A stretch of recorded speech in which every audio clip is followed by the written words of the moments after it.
Well, good morning, good afternoon, good evening, wherever you happen to be in the world today. Good to have you with us. We're getting ready to start our live stream for Final Fantasy XIV. We got to the end of the initial expansion of Heavensward last time, and we're continuing on through the Heavensward expansion this time. We got some information of possibly finding another of the Scions. We've already recovered Ishtola, and there's been some reports of another Scion or somebody ending up out in the Dravanian Forelands, I believe it is. So we're getting ready to meet Lucia out at Camp Tailfeather. And also last time we changed to Dancer, so that we're at the end of this expansion. We're going to start from level 60 now and play the story through through the next expansion as a Dancer. So how are you doing today? I hope everything's all right. Let us know down in the chat what's going on with you. If you've got any comments or suggestions, by all means, just toss them there as well. If you prefer to lurk, that is absolutely fine. We're happy to have you here just as long as you enjoy the atmosphere and the game with us. All right, let's see, where are we going here? Tailfeather.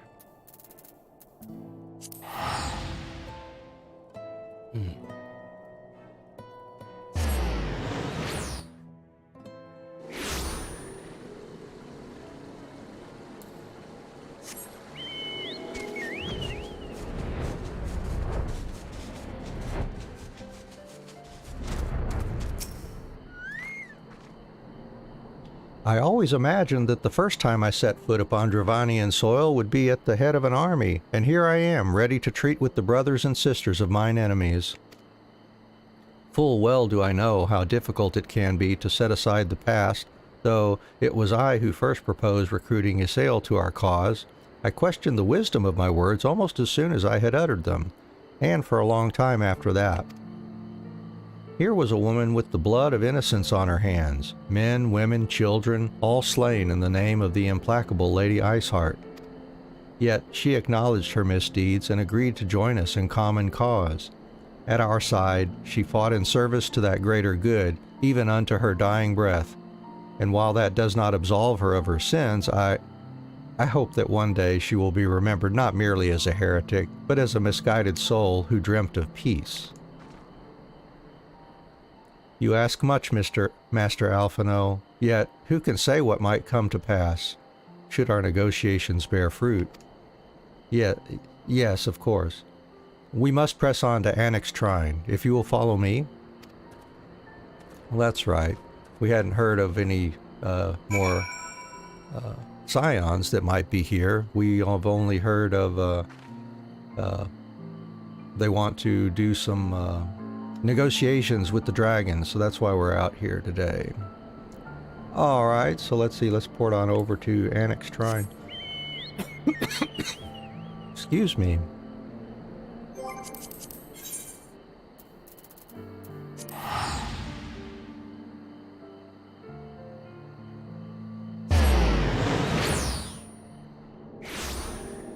Hey, let's see. Speaking with Vidofnir, they upstairs, I think.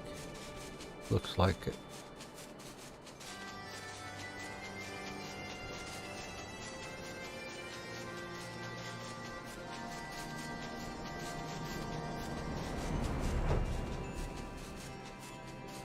There we go.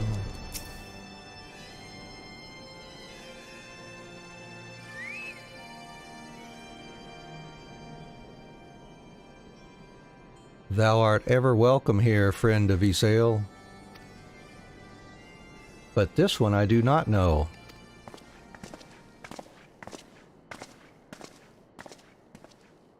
Pray forgive us this unannounced visit, Vidofnir. May I present to you Lucia, first commander of the Temple Knights of Ishgard and our trusted friend.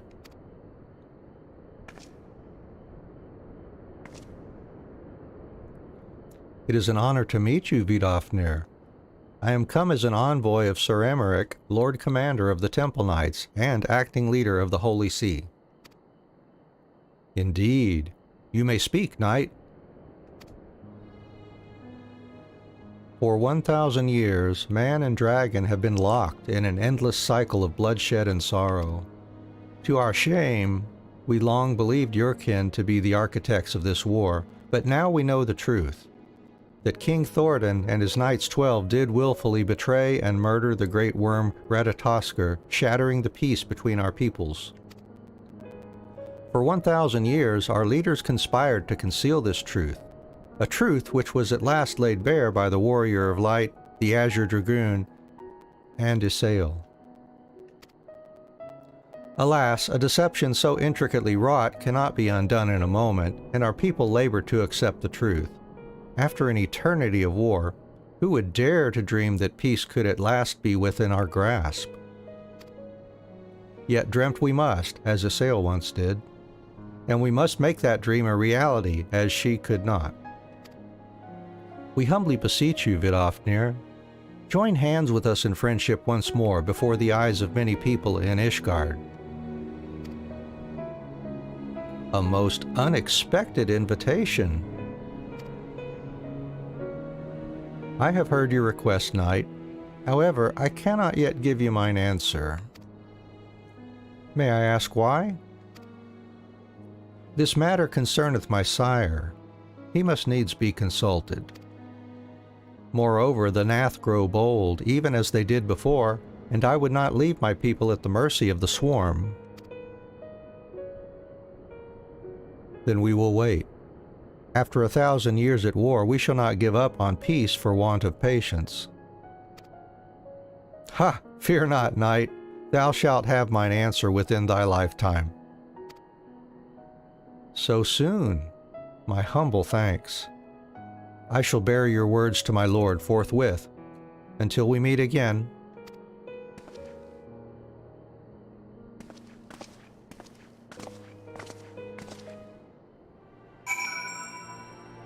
Alright, well that went pretty well. Let's see, Alphino over here.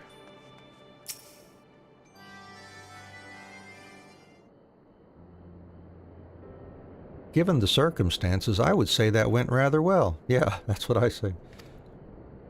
To be frank, I am surprised our proposal was not rejected outright. Whether aught will come of it remains to be seen, however. Mayhap I should take this opportunity to speak with some of the other dragons. Ah, but you need not wait for me. The return journey holds no fears for me now. Well, if you have no further need of our services, we shall continue on to Sharlayan. We hope to welcome a scholar who has agreed to aid us in the search for our missing comrades. Then I pray your journey is as swift and uneventful as ours was, and thank you again for sparing the time to assist us, even when such grave matters remain unresolved. I can think of no graver matter than 1,000-year war, one which our friends gave their lives to see ended. Suffice it to say, I would willingly make 1,000 such journeys, to ensure that their sacrifice was not in vain. Of that I have no doubt, Master Alphino. I only hope the fates will not hold you to your word.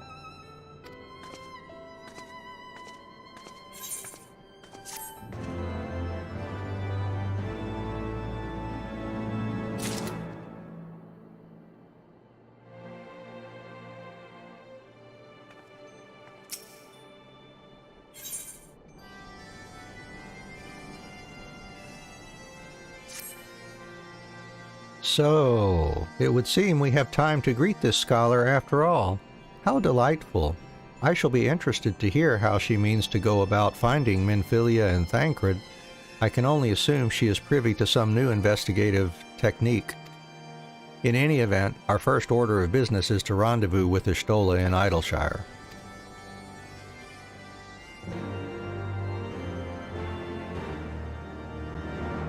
And we shall do exactly that then.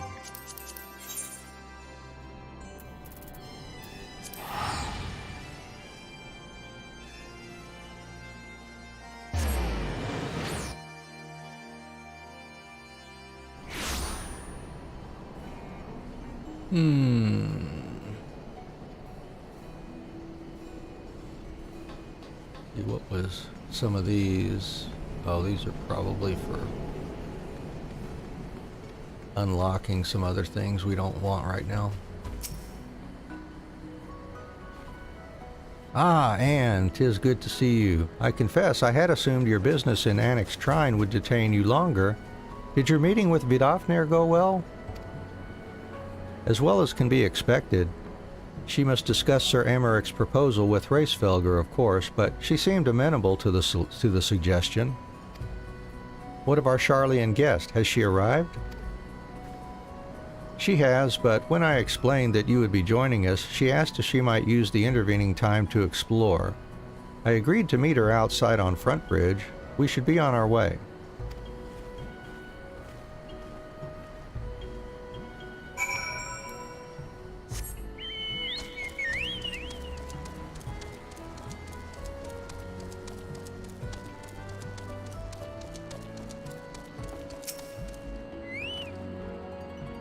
Waiting, waiting, waiting, waiting, more waiting. Waiting, waiting, waiting.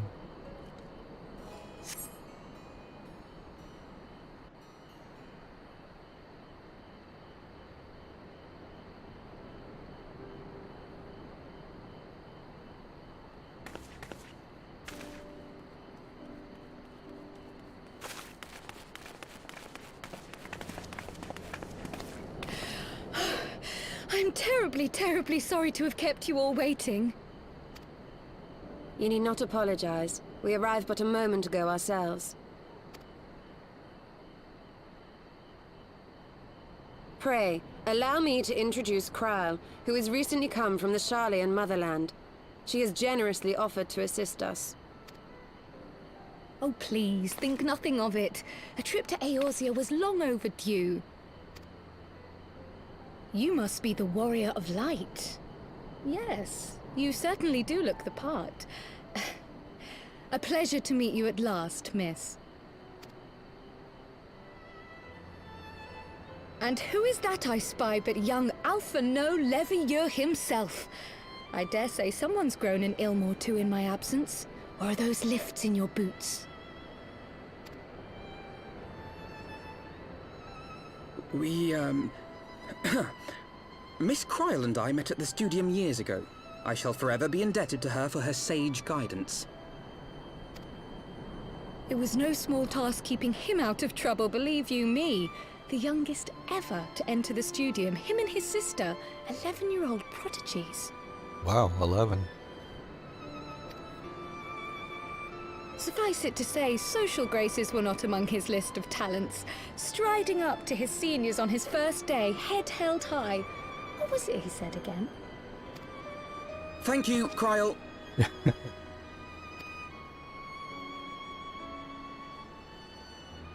For what? I haven't finished yet. Would you care to attempt a more dexterous deflection? Mayhap we should save this delightful conversation for a more fitting occasion, when pressing matters do not demand our undivided attention. A bit much, but better. I can tell you have been putting your skills to use here in Eorzea. Henceforth, I trust you will dazzle me with your eloquence at the first time of asking.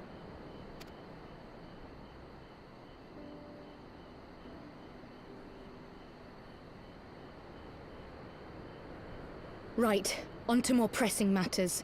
Finding Minfilia and the other missing scions. I gather you have new information to share with us. A new approach, actually. Tataru recounted the tale of your escape, and it gave me an idea.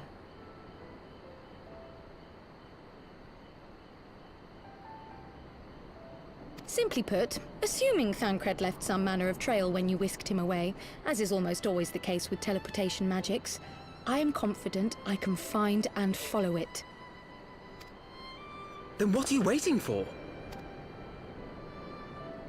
The wherewithal to do it. The fact is, my abilities aren't quite up to the task. Not in themselves, anyway. If I had Master Matoya's crystal eye, on the other hand... Then let us all call on her forthwith. I think it best that you explain your plan to her in person.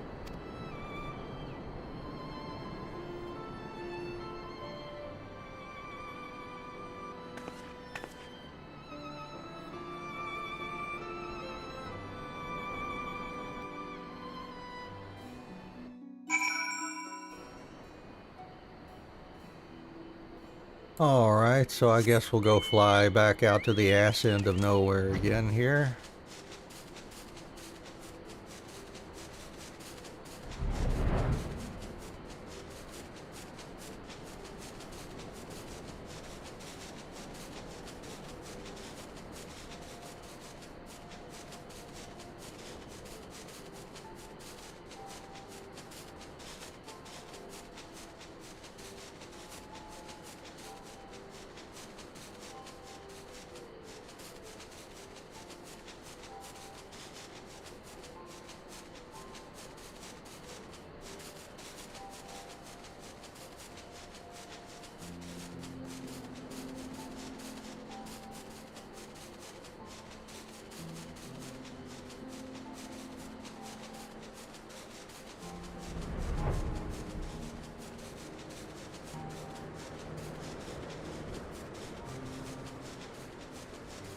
The nice calm nighttime music.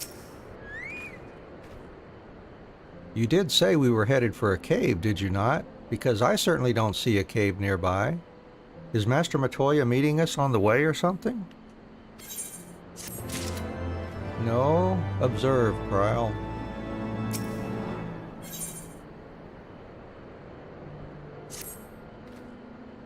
I have heard many stories of Master Matoya, some quite flattering, others less so. Rest assured, they all are true. This way, and have care where you tread.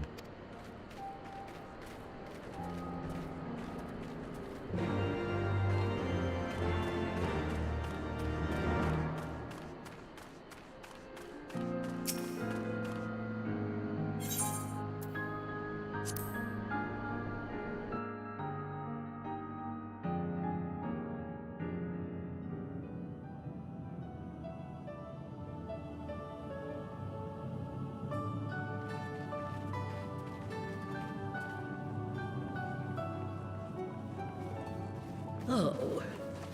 Is that trouble I smell? Or did you forget to wipe your boots on the way in? Forgive us, Master Matoya. We will be sure to wipe them on the way out. Huh. And may I say how glad I am that age has not yet deprived you of your senses. Ever so quick-witted, aren't we? To the detriment of your manners. Well, out with it then. What do you want? Pray, allow me to introduce myself, Master Matoya. I am Krile, of the students of Baldessian. I hope you will excuse our unannounced visit. Baldessian, you say? Oh, yes. The old coot set up shop on the Isle of Val, didn't he? Regrettably, our Order's headquarters and the Isle itself were obliterated by a magic of immense power. I have the blessing of light to thank for my own preservation. Cryo, you too possess the Echo. Well, yes, of course I do. Our Order is devoted to uncovering the mysteries of Hydaelyn and interpreting her will, particularly through the study of her gift to us. It was in the course of these studies that I met and subsequently befriended Minfilia. She and I have rather a lot in common. I had no idea. All right. You weren't supposed to. Not that I wanted to deceive you, you understand, but precautions had to be taken. Yes, that's all well and good, but you still haven't told me why you're here. The students of Baldessian are gone, and there is naught I can do to change that. But the signs of the Seventh Dawn can yet be restored, and my dear friend found. You have in your possession an ancient crystal of light, one you call your crystal eye. I believe I can use it to focus my abilities and locate one of the missing scions.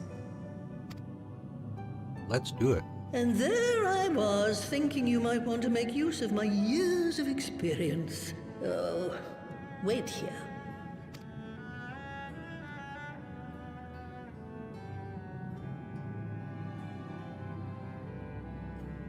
Long did I ponder the nature of this crystal and its familiar radiance, but never did I suspect it was a crystal of light. On the cusp of an umbral calamity, souls blessed with the power of the Echo invariably appear.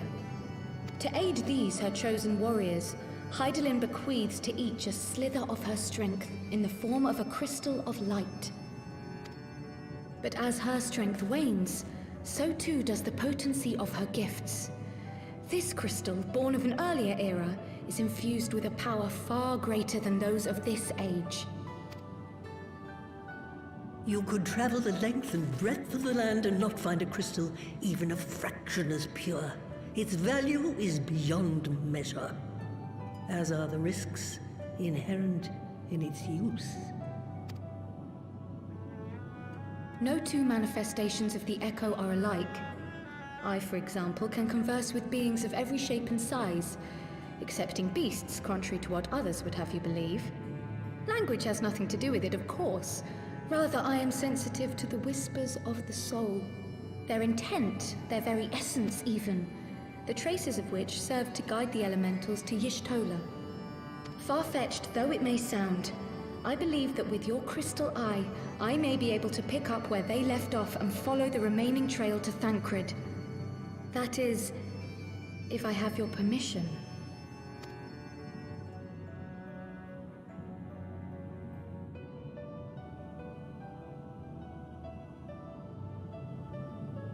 Well, the poor sod's not going to find himself. So, as long as you don't drop it or take it out of my sight, you may do with it what you will. Thank you, Master Matoya.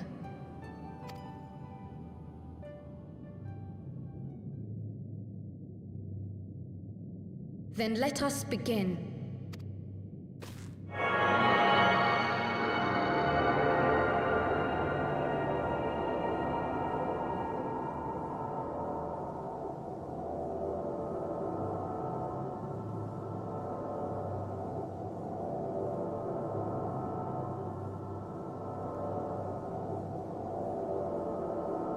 From the Black Shroud, the trail continues to the north and west, towards a mountain, the foot of Som Al. It was a near thing, but he was not deposited within the rock, I think.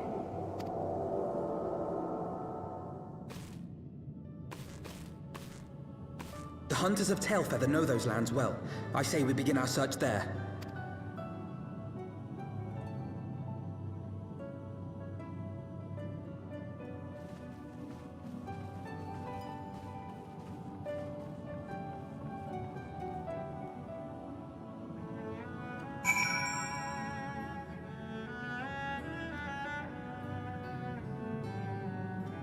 Alright then, back over to Tailfeather, it sounds like.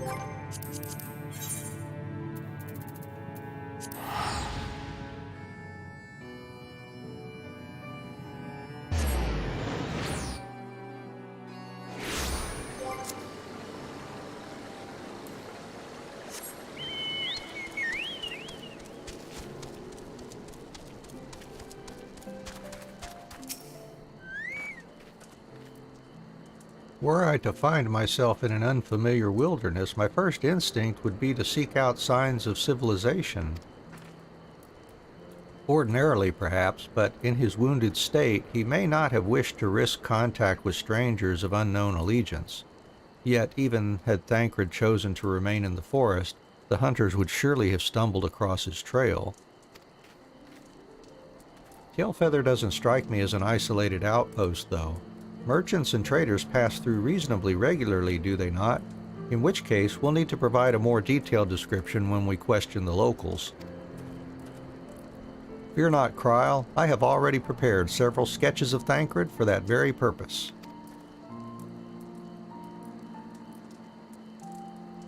This is impressive. You drew him from memory? A skill I acquired some years ago for reasons I no longer remember.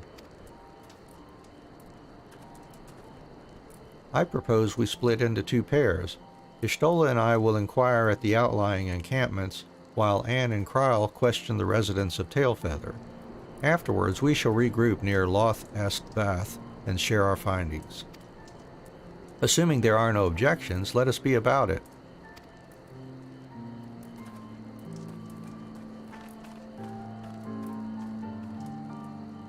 My, he certainly has matured, hasn't he? Hard to imagine he was once a boy who practiced drawing for hours to impress young ladies. Anyway, we had best get started. Find me when you've finished making your rounds.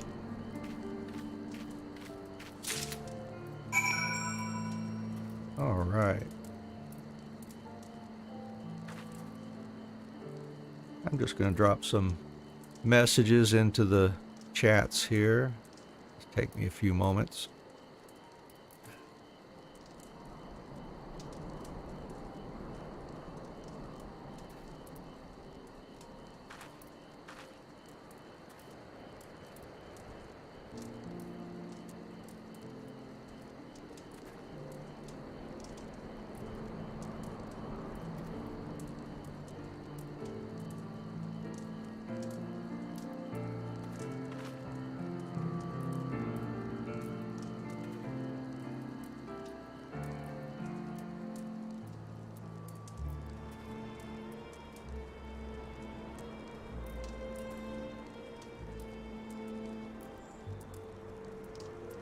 Alrighty.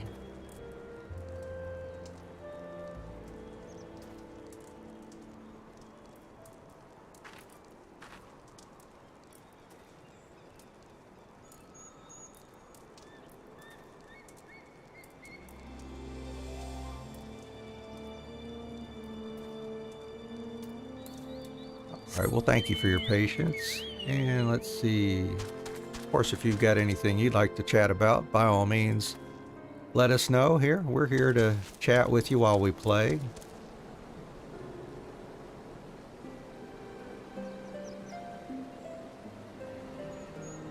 Alright, let's see what Lupad has to say. Searching for a friend of yours? Let's have a look then. Here's Alphino's sketch.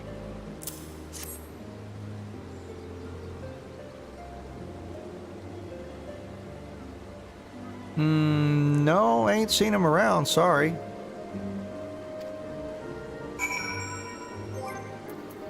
I don't suppose that shows us anything. No, we can't do anything with that. Alrighty.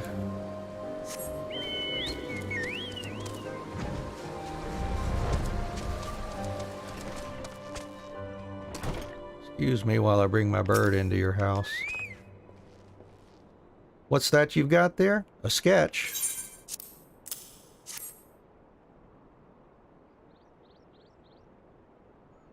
Can't say I know the face. You say he's something of a warrior?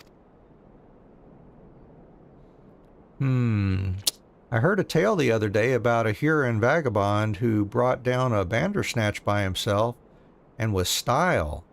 Way they tell it, he was dancing with the beast like it was the bell of the bleeding ball. Sound like your man? Could be.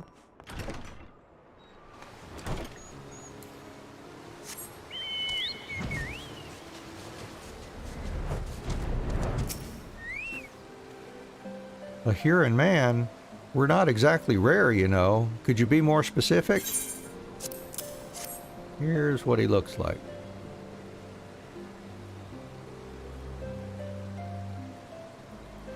I did spy this one bloke a while back. Didn't get a good look at his face, but it could have been him. This was beyond the forest, as I recall, along the river to the west of Tailfeather. I remember thinking he wasn't much of a hunter. The lad was making no effort to cover his tracks, see? That, and he was carrying an axe instead of a bow. Yeah, I don't know about that.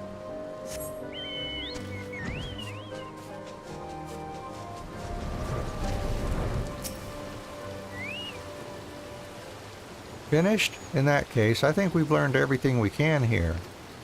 Let's see what the others have found out.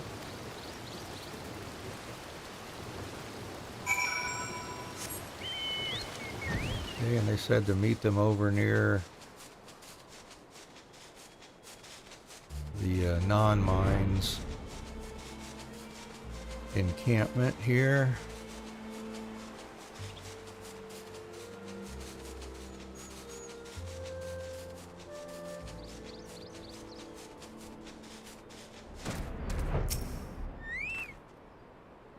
Waiting and waiting and waiting.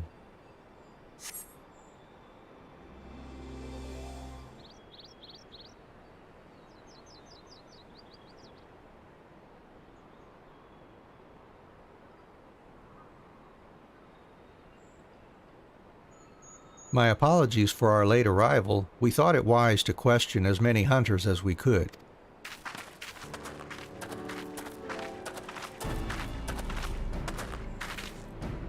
Many have made camp in inaccessible locations, ideal for hunting game, not so receiving visitors.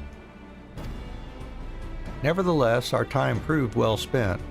There have been countless sightings of an exceptionally capable Huron hunter with whom no one is familiar. Though one chance to see the man's face, his height and build match Thancred's description, as does his fighting prowess.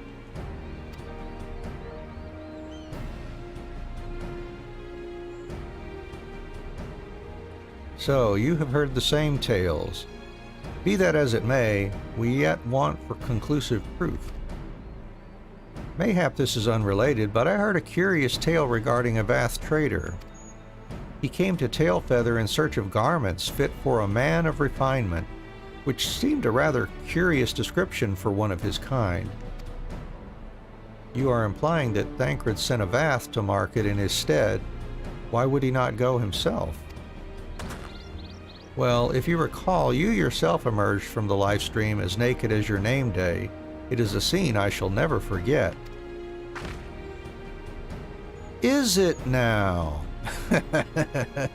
Way to step in it, Alphino. Well, I was pleased to see you. I mean, it was a simple statement of fact. It stands to reason that Thancred found himself in the same predicament.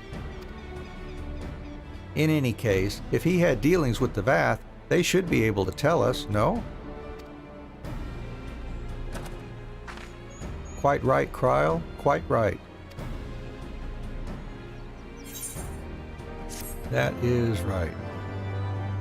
Yeah, if he was naked when he came out too, then yeah, he's gonna want some clothes, I'm sure.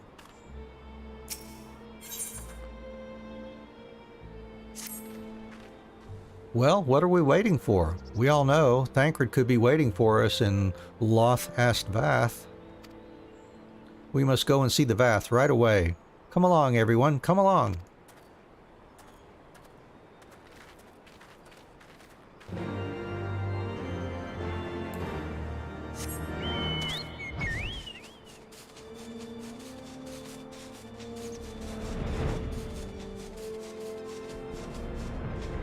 looky here. Let's see.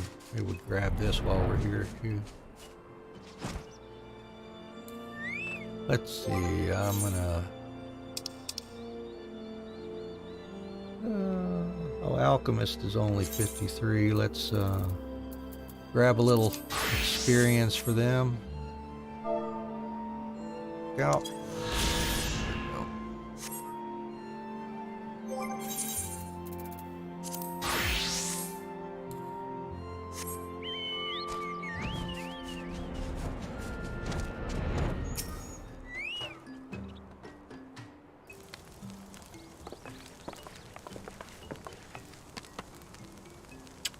Great hunters, we welcome you once more to Lothast Vath.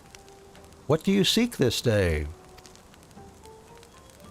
We seek a man with whom we are told you may have had certain dealings. Here's his picture. How curious!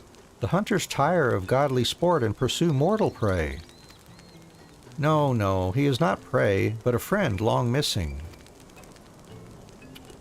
Good, good. He is a friend to the Vath as well, one with whom we have traded many times. Truly? And you are quite certain it was this man? There is no doubt. The fleshling clothed in skins came to us from Somal, lost and weak. He offered meat and hides in trade, and in exchange we tended his wounds. He brought us much flesh, so skilled a hunter he was. Much flesh. When he asked for garments, we were glad to provide them. And where is he now? Gone to Lothast Nath, not long ago, when he heard the One Mind had summoned our god once more. Ravana is returned! Vidofnir did say that the Nath had grown as before, but what could Thancred hope to accomplish by himself? Honored Elder, we thank you for your help. Would that we could repay this kindness ere we depart, but we must hasten to our comrade's side. Go, great hunters, lest the Nath claim him as a sacrifice.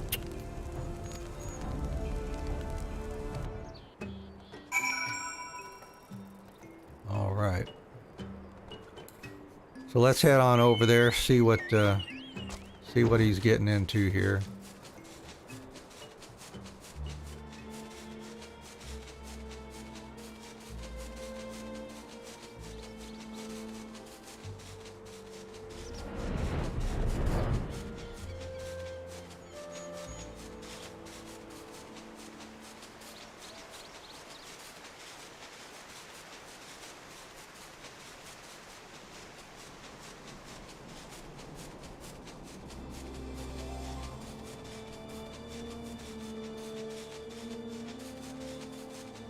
There we go. And let's see, we need to be a little careful here.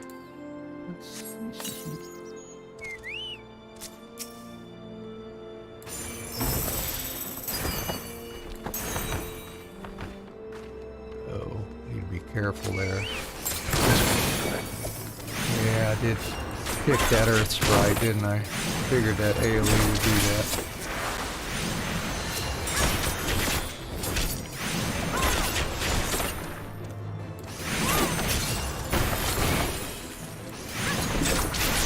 Alright, there we go.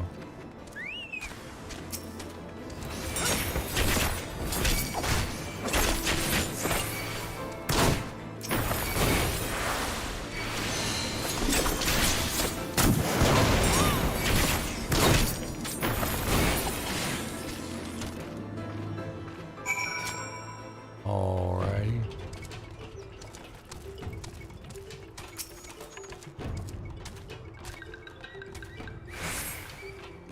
That is the one thing about Dancer. Gotta be careful that those AoEs there.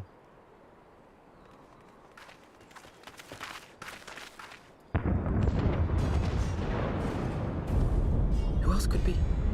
Thancred! It could be Thancred! We must hurry!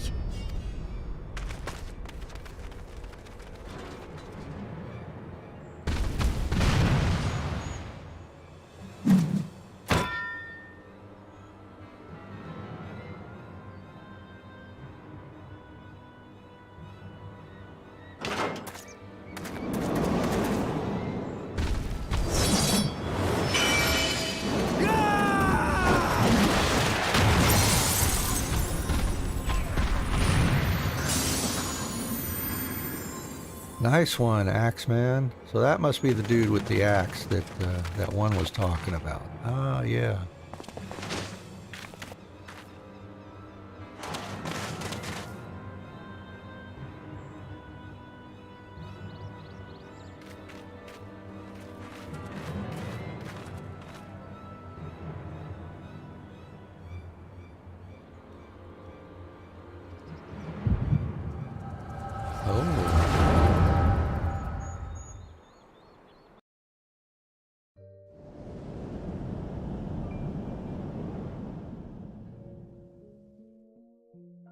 This day, we reclaim the reins of history. This day, we rid ourselves of the Asians forever. That phrase, the reins of history, they keep sticking that in there. Fools playing at heroes, all of you. Is this how you believe you can save your world? We can and we will, Asian. You shall see. Or perhaps you will not!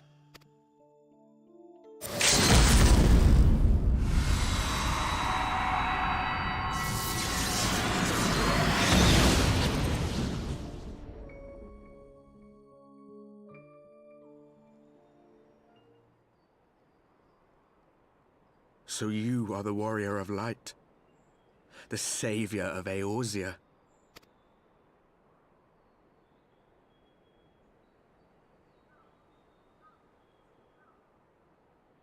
It's a wonder you didn't come sooner, what with the primal and all. Lost a step, have we? Have care. The ether moves strangely around him.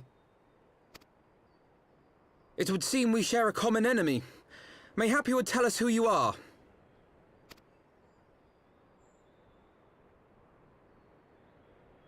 Shall we show them?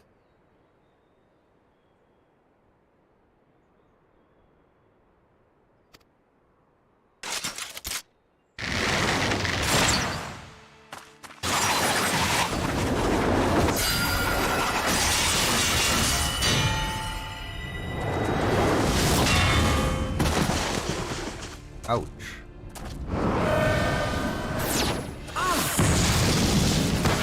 Oh, boy.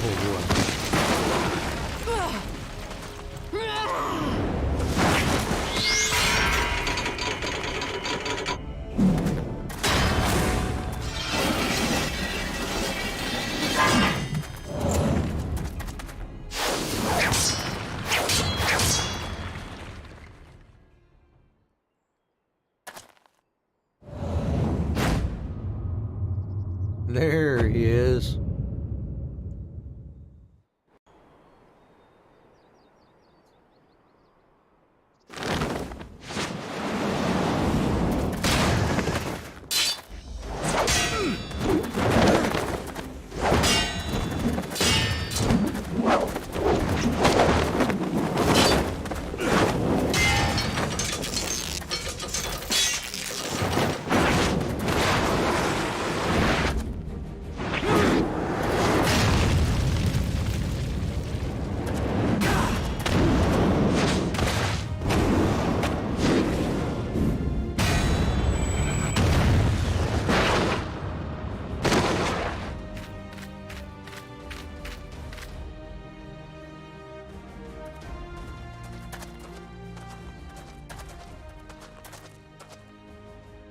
Not very sporting of you to interrupt.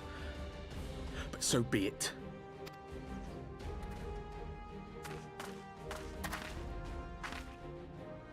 Mark well our faces, warrior of light. For we are the warriors of darkness. Ooh. Walkers of a different path. And we shall meet again.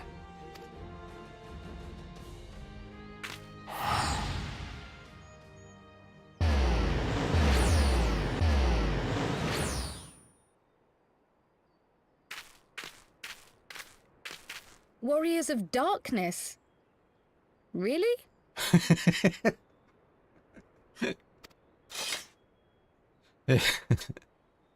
Are you shitting me? Huh?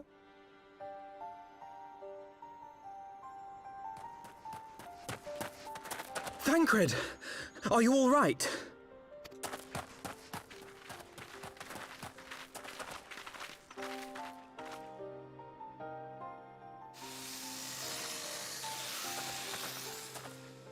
Pleasantries can wait. I'd rather not be here when the Nath arrive. Agreed?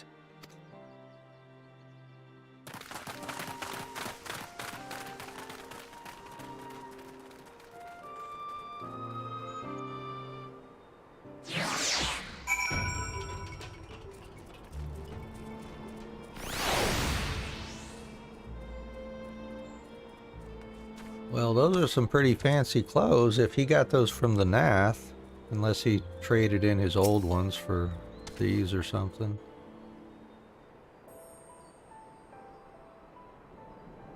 Suffice it to say, our reunion was not at all as I pictured it.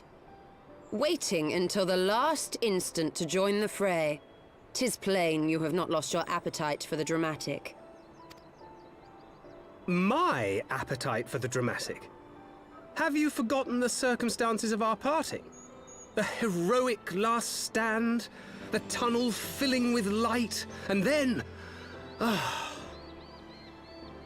Yeah, that was Had pretty I good. known you intended to use forbidden magics to deliver me to some god's forsaken wilderness, I would have thanked you in advance. Thancred.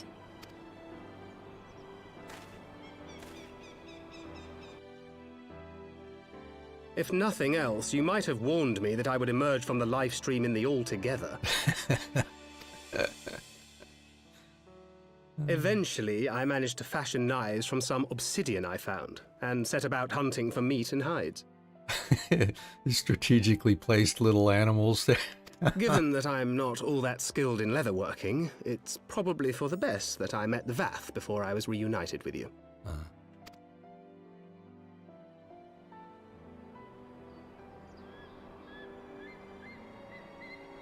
So you were the fleshling clothed in skins of whom the storyteller spoke? A description which fit me as ill as the skins themselves. Happily, I was able to trade with the Vath for garments better becoming a man of refinement. From them, I learned of Ravana, and of the great warrior who had once laid him low.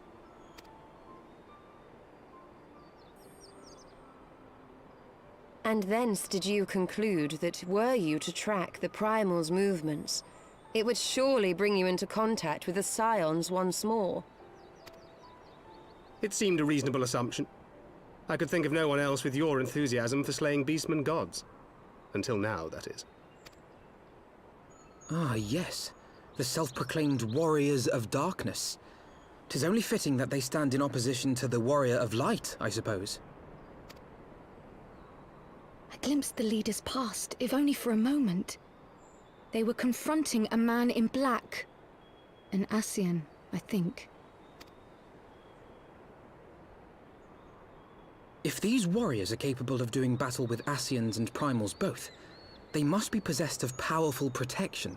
Protection not unlike the Echo.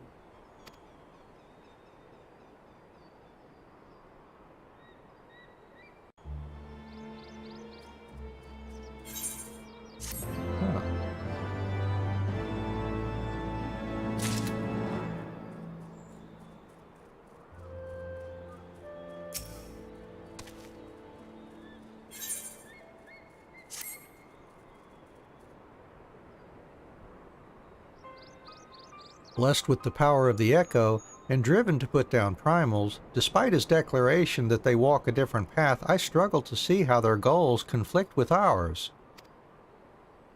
Nor is that the only oddity. I find it passing strange that such exceptional individuals should have wholly escaped our notice until now. Surely we would have heard rumors and attempted to recruit them to our cause. I recall no such adventurers, and I would not soon forget their like. Nor would any of us, I think. One of our primary duties was to scour the city-states for promising candidates, which is how Thancred found Anne. Ah, the memories. It seems like only yesterday that you slew your first primal. Speaking of which, I had the distinct impression that it was not the first time that band of merry men and women had killed a god. I labor to believe that a band of preternaturally gifted adventurers has been traveling the land slaying primals without our knowledge. It would imply gross negligence on our part. Speculation will avail us naught. There is far too much we do not know. For the present, we must needs concentrate on what we do know, namely, that Lord Ravana is no more. Vidofnir must be informed. The news may render her more receptive to Sir Emeric's invitation. Since you seem to have affairs here well in hand, I shall take my leave. Simply being in the vicinity of this colony is giving me a stinking headache. If you have need of me, I shall be with Master Matoya. I would beg her assistance with the search for Minfilia. Wait, Minfilia is missing? I thought she escaped with Anne. I shall explain on the road. Much has happened in your absence. Ain't that the truth? Man, it has been a roller coaster.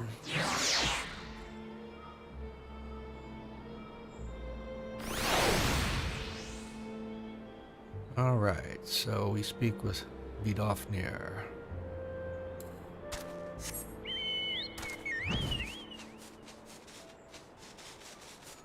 Back upstairs. Anyways, if you're just joining us for the stream, welcome. We're happy to have you here. How are you doing today?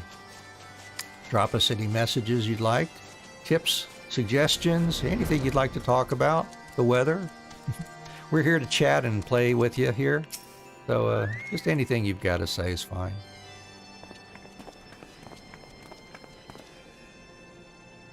I had not thought to see thee again so soon, mortal. If thou seekest the night, know that she hath long since departed for Ishgard.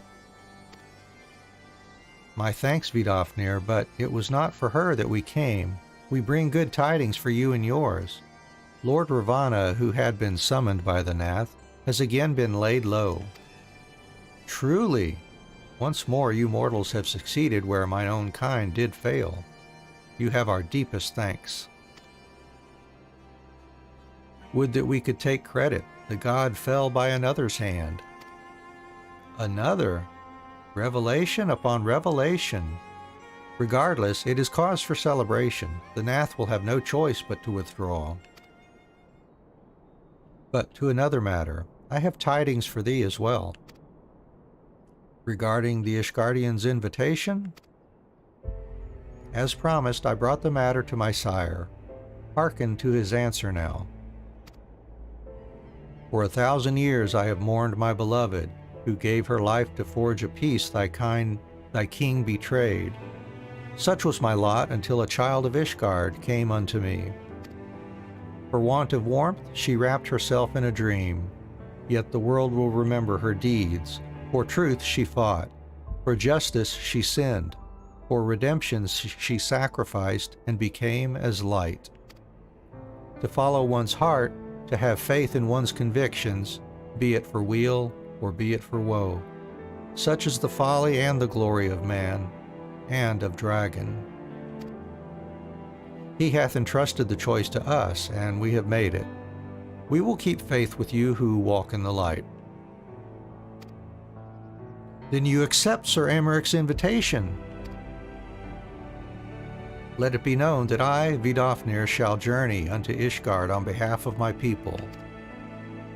We are honored to receive your answer and will convey your words to our allies without delay.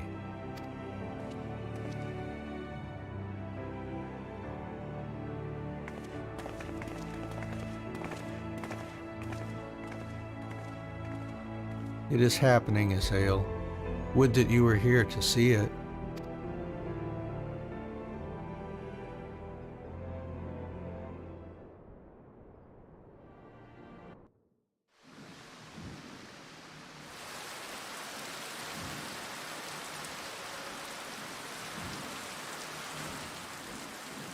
Even as the Scions celebrated the return of a long-lost friend, honorable men plotted to deprive them of another.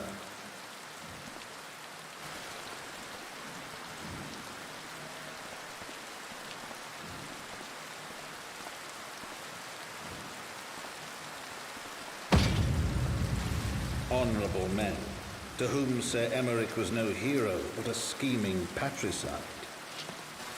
Ah, ouch.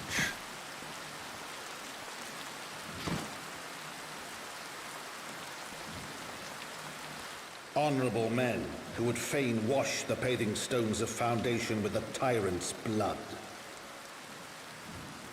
Honorable men, whose knife in the dark was the spark which set the city aflame, and who sang as it burned.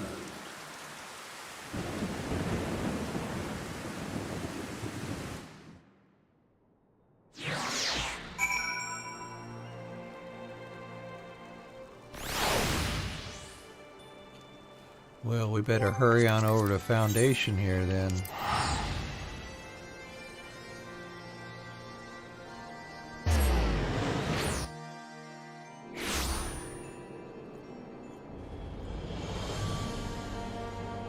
Let's see, where is Alphino? Oh, he's down there.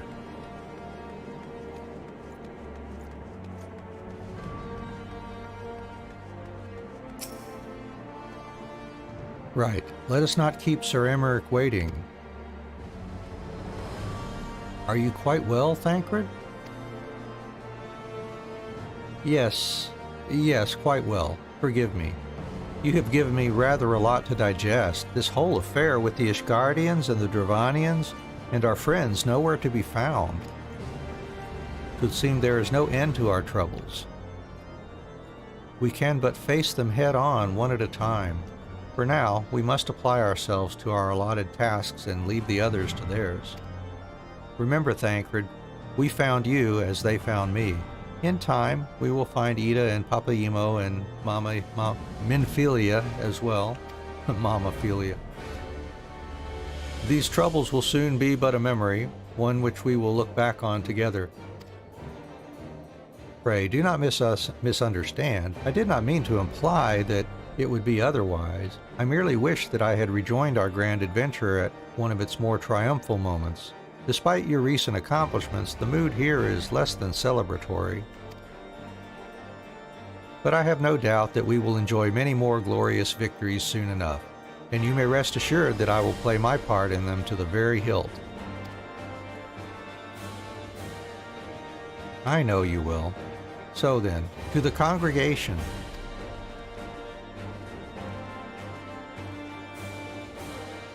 Yeah, poor Thancred, he missed a whole expansion here. You missed all of 3.0, buddy. Let's see.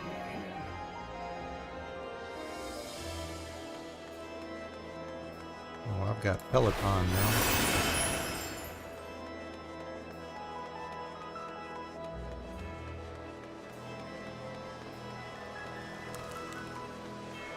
Hey, hey, hey, it's Firm Albert.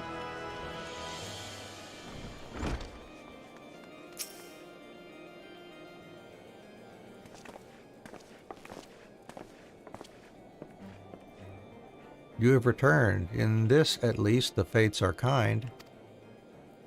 Greetings, First Commander. It pleases me to inform you that Vidofnir has accepted Sir Emmerich's invitation. She has? These are glad tidings indeed. Would that the Lord Commander were here to hear them. Ah, is he otherwise engaged?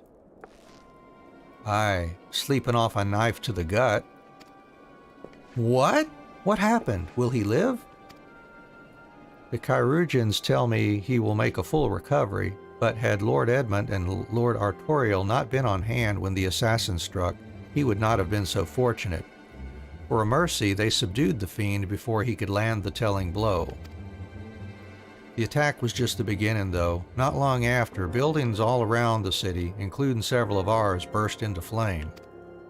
Bastards caught us completely by surprise. We've been dousing the fires, but for every one we put out, it seems like 2 more start up.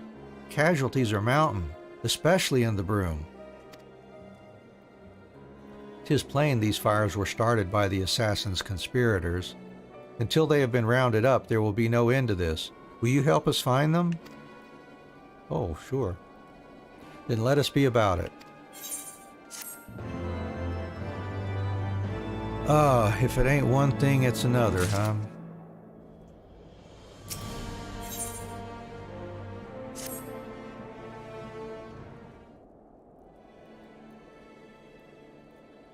The flames are spreading. We must needs begin our investigation immediately. Witnesses must be found, suspects must be identified. Have you been able to determine the precise locations where the fires were set? Mayhap there is a pattern. If there is, we have yet to discern it. Fires have been reported throughout the city, in both the pillars and foundation. Indeed, given the size of the area affected, I think it best to divide our forces. Master Alphino and Mistress Ishtola, I would have you take charge of the investigation in Foundation. As you wish. Mayhap Tataru can be of assistance as well. Meaning Anne and me get the pillars. Oh, they'll like me up there. Only question is, will the grizzled old rogue striking a pose over there be joining us? Thancred of the Scions of the Seventh Dawn. And may I say, what a pleasure it is to meet you too, my lady. I'll bet. The name's Hilda. A Scion, eh? And there I was thinking I'd found a fellow ruffian amongst all these illustrious personages. I will remain here to coordinate the fire-quenching effort. If you learn aught of value, pray inform me immediately. That is all.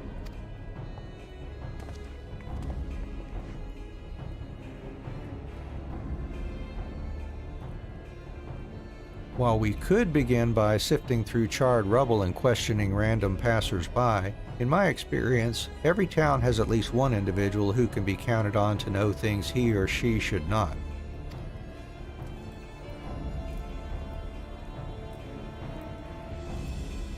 Oh, aye, the infamous Lord Emanelaine de Fortam, lover of women and wine, though neither care for him that much.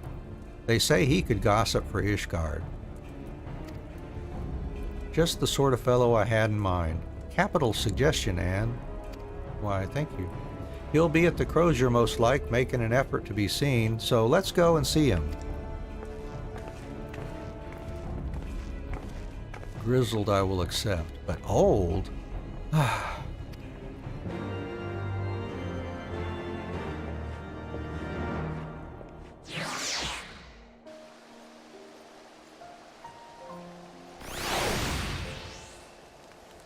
Okay, let's look for this guy over at the Jeweled Crozier.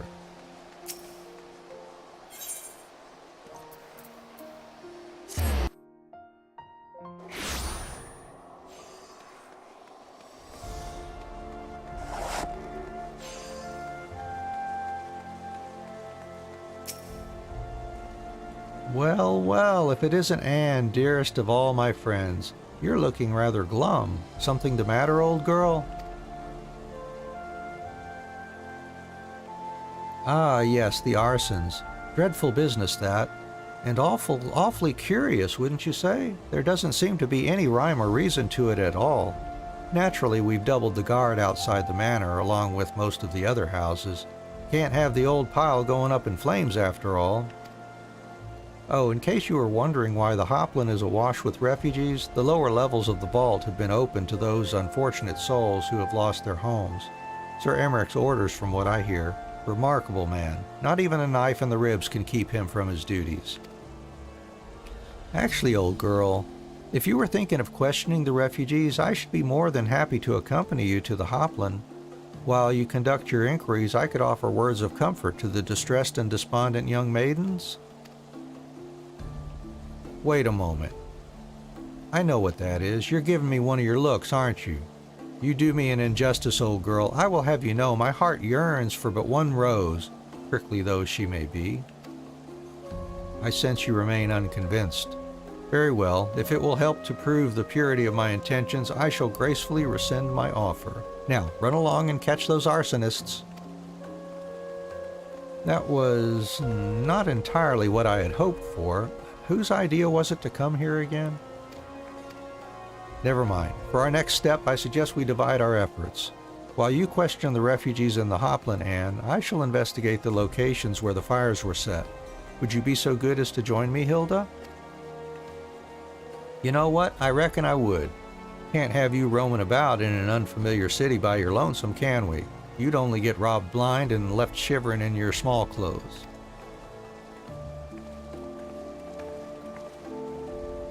All right.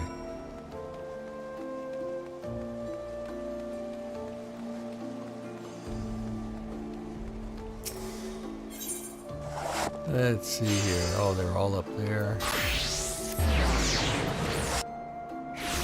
All up here.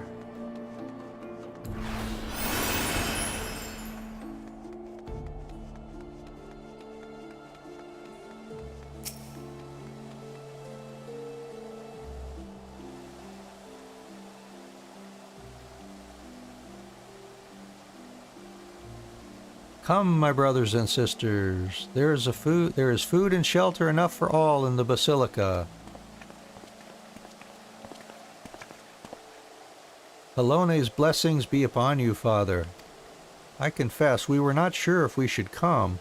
There are so many unbelievable tales these days about the Archbishop and Sir Emmerich and the Dravanians. Trust in your heart, brother, and pay no heed to the lies of lesser men. They seek only to lead you astray. Do you require succor as well, miss?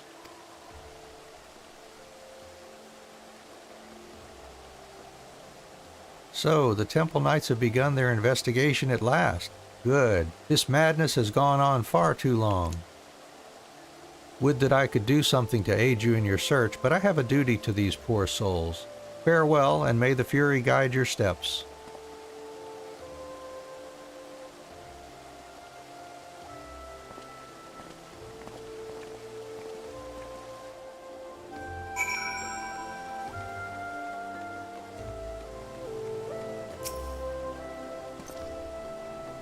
There was a man with a satchel. I saw him kneeling outside the window, and then there was smoke everywhere, and it was so hot, and I couldn't breathe. I don't remember how I made it out. I suppose I must have climbed. Maybe my arm is getting better after all.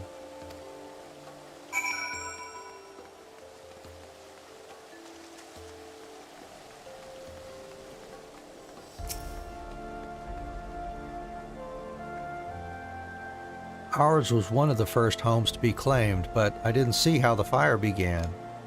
It was only when I heard our neighbors shouting that I looked outside and saw the flames. We barely escaped with the clothes on our backs. Were it not for the church's generosity, I don't know what we'd do.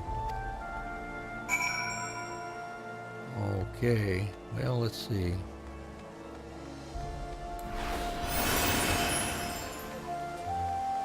Go find Thancred here.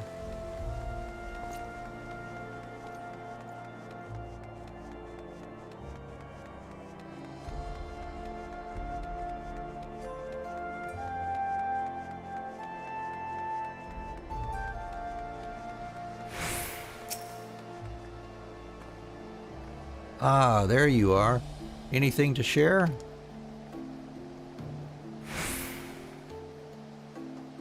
We will require more than the muddled testimony of a traumatized girl if we are to identify the culprits. While you were questioning the refugees, we inspected the scenes of several of the fires, including one near St. Remenau's cathedral and another near the tribunal. For a mercy, neither structure suffered significant damage. Some might say they were spared by the grace of the Fury. Others might question how such ruthlessly efficient arsonists contrived to fail so miserably on the two occasions when their target was a bastion of Ishgardian orthodoxy. Nothing conclusive, of course, but it does give one cause to wonder. Alphino will doubtless have an opinion.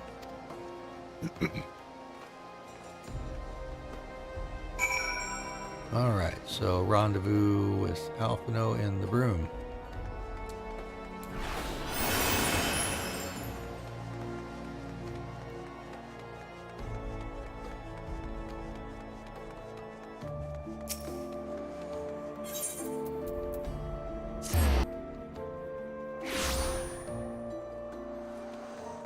There he is back there.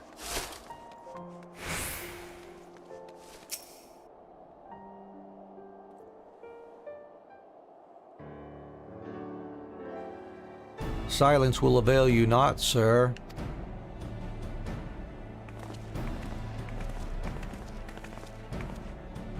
Ah, Anne, I was just about to summon you.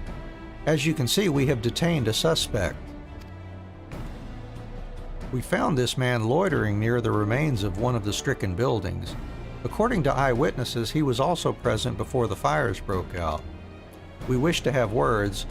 He did not, so we insisted. Let me go, damn it! You've got the wrong man. Then tell us who the right man is. My, but you reek of oil. And are those burns on your hands? An occupational hazard, I suppose, but tell me, does arson pay well? I'm a victim, you imbecile! Look at me! Aye, that you are, after a fashion. You should know that your pious patron has already spun us a delightful yarn about how his pet mongrel slipped the leash and set about burning half the city to the ground. Not very noble of him, I grant you, but then these highborn types rarely do show loyalty to their pets. In fact, he called you rabbit and begged us to put you down. That's bollocks! He's the one what told me to keep going. Whoops.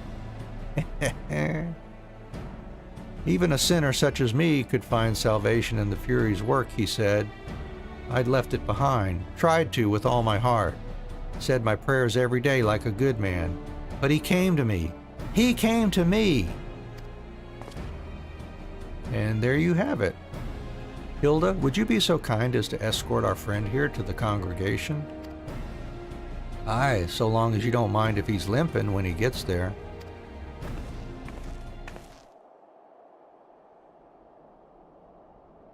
That was incredible, Thancred.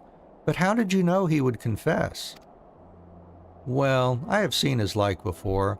A troubled soul manipulated by men of power and wielded as a weapon. I could not be certain, of course, but given the stakes, I thought it worth the risk. And if our captive had called your bluff? Must we entertain hypotheticals? The world as it is vexing enough. Thank you, Thancred. Whether by luck or judgment, we have at last confirmed that these arsons were orchestrated by a person or persons of influence. I think it best that we now return to the congregation and discuss how best to proceed.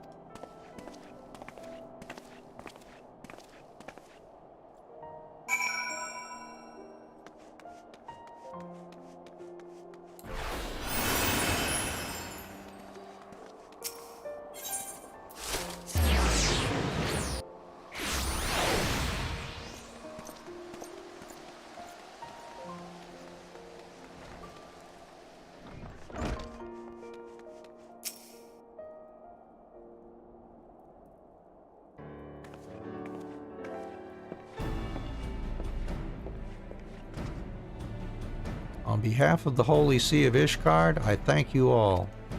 The man you apprehended is being interrogated as we speak. Though he fell silent upon realizing that we had not turned his master, he will soon tell us what he knows, one way or another.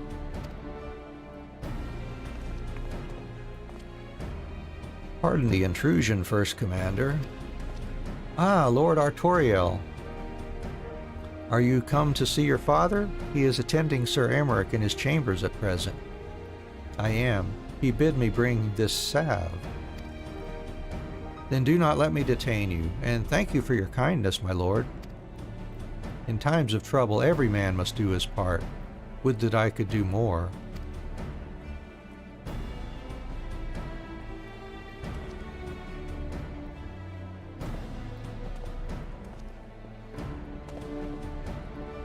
My lord Artoriel did not seem to be in the best of spirits. 'Tis little wonder, Master Alphino. His father is widely slandered, and his half-brother not yet cold in the grave. What do we got? Pending, slaying...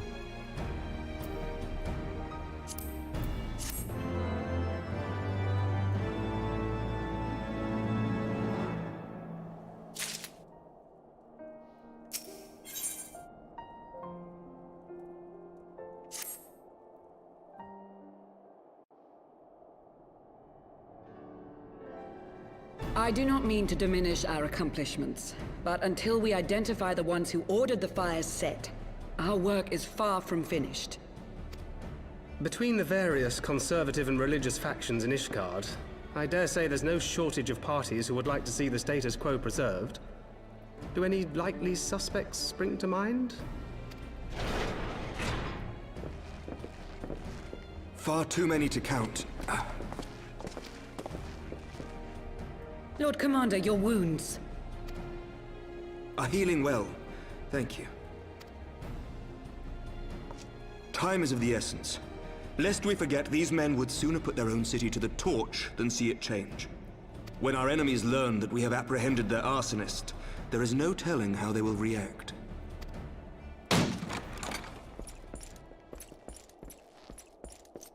Lord Commander, an armed mob has seized control of the vault. And now we know. Tell us what happened, sir. Spare no detail.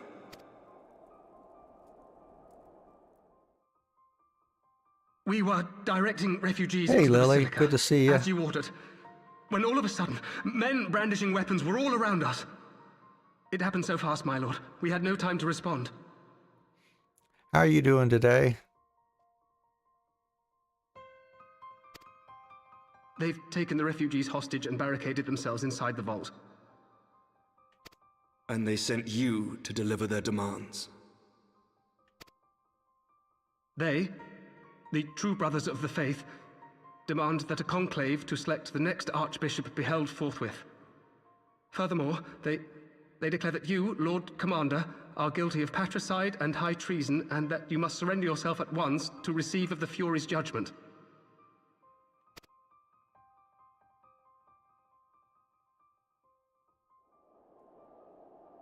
Ridiculous! I mean, do they honestly think that executing Sir Emmerich would change anything? That the truth will somehow die with him? These fundamentalists rage against the passing of the old ways, unable to accept there can be no going back. The weather is super nice there, and got some freshly baked bread for lunch. Work for another 3 hours. Okay. Well, yum. I'm glad the weather's turned out nice there. We've had freezing weather here for a few days. I haven't looked today to see what it's like outside, but yeah, we're anxious to have spring really be here, to be honest with you.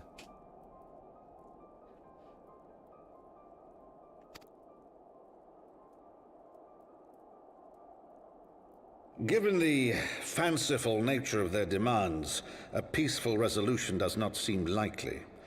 If the hostages are to be rescued, it will be by force, I fear. Agreed. Lucia, take a contingent of knights and establish a perimeter outside the entrance. At once, Lord Commander. Hilda, I need your people out in force throughout the Broom. When word spreads of the situation, the friends and family of the hostages may try to take matters into their own hands. I will not give these militants more targets.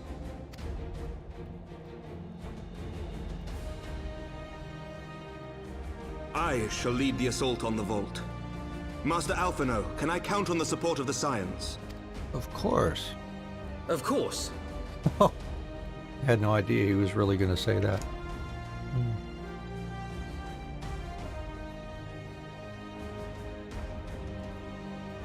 We are in your debt. I shall join you as well, Lord Commander.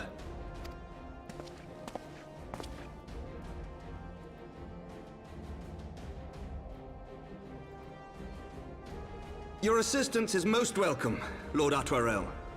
To arms, then, friends. Time is against us.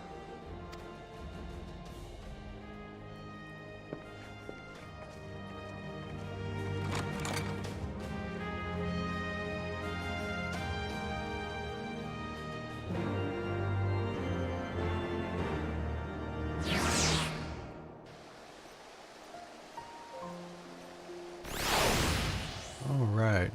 Well, it's been all story so far for the last almost hour and a half now, I guess. I think we'll finally get some action here.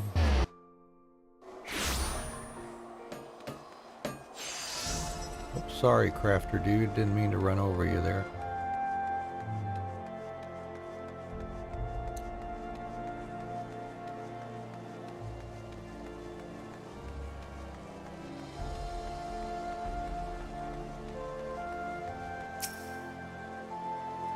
Alright.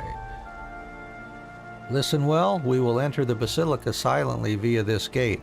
According to our latest reports, there are at least 6 hostages being held within. The numbers and readiness of the true Brothers of the Faith are unknown. I am told one claimed to have served under Thornton VII. Might the same be true of the rest? Given the swiftness with which they seized control of the vault, I think it highly likely, yes. Which means that they may well possess the knowledge required to turn the building's defenses against us. Be that as it may, we have no choice but to press on. Lord Artorel, you are a brave man and true, and none would dare question your honor if you chose not to risk your life in this endeavor. Are you certain you wish to join us? I am no stranger to the battlefield, Sir Emmerich. My arm will not falter. My shield will not break. Alone as my witness, we will bring these fanatics to justice. Well said, my lord. Friends, follow me. Capped at 60, which is fine, because since we switched to Dancer last time, we are at 60. Alright. It would seem our presence goes unnoticed. We must secure the entrance. I wonder, can I, like, I can't use them for my dancing buddy. Alright. Let's see.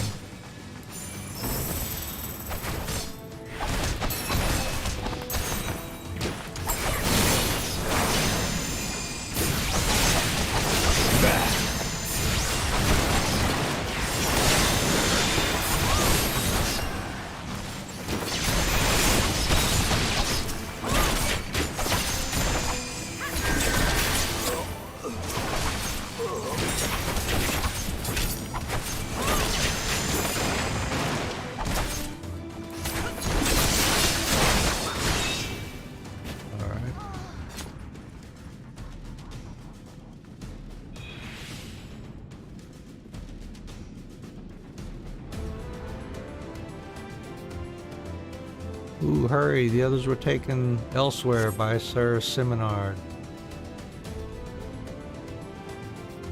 Come on, guys.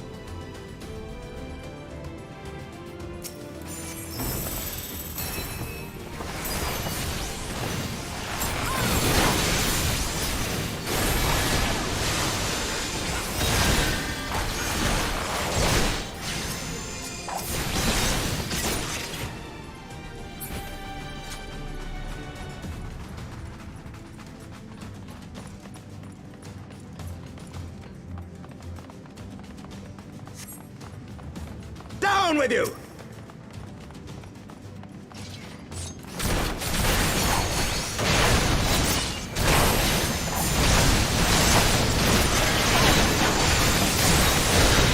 Leave that refugee alone.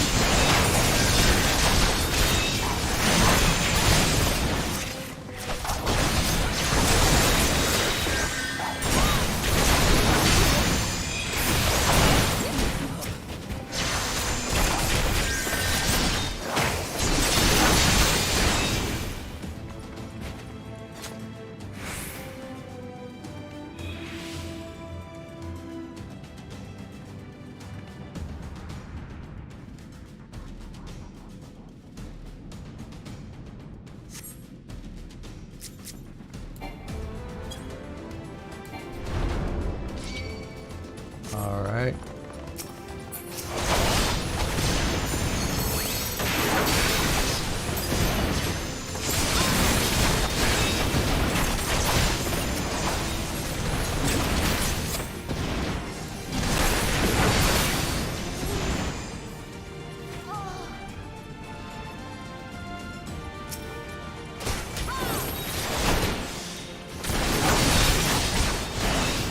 You underestimate me!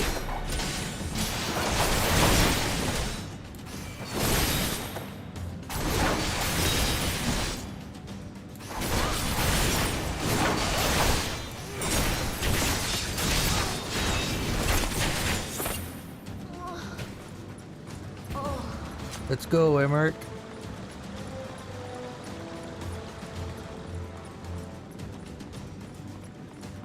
Let's see. Oh.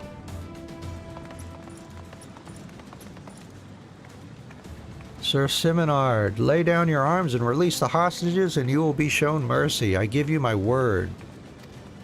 Ha! The word of a heretic and kinslayer. I would sooner trust a dragon.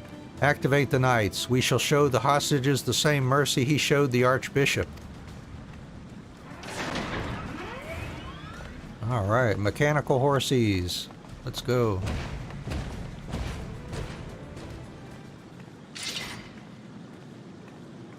Unlike you, Sir Emmerich, I am a man of honor. By my hand you shall receive of the Fury's judgment. So it is to be a trial then. Lord Artoirel, Anne, leave us and save the hostages. I will deal with Sir Simonard.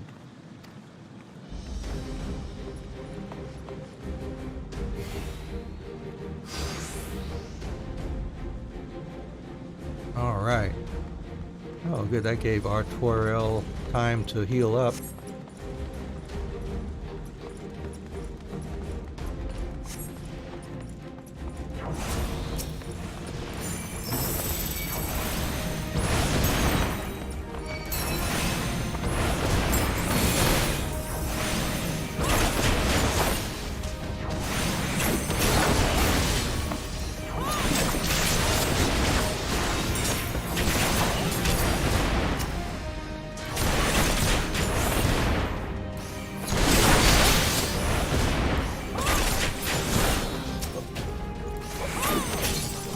Leave that hostage alone.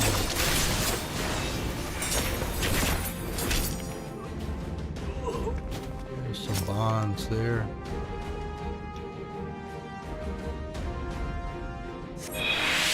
Two of 3 untied. 4 out of 6 hostages rescued.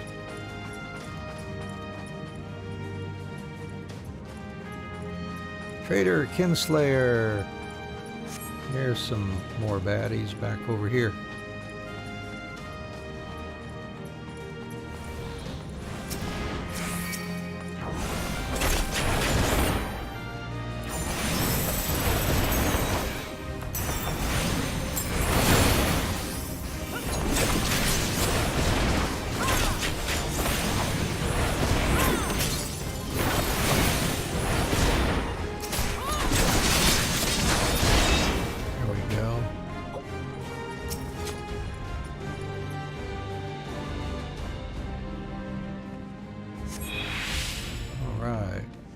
Come, Sir Emmerich needs our help. Yeah, let's go help him.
Alright. Let's go. Ah, the last ragged refugee.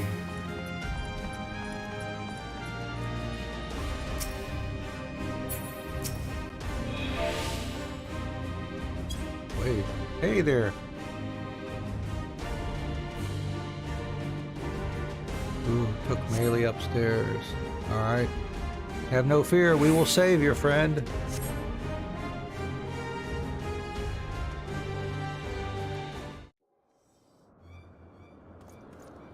Where is he? Where is he?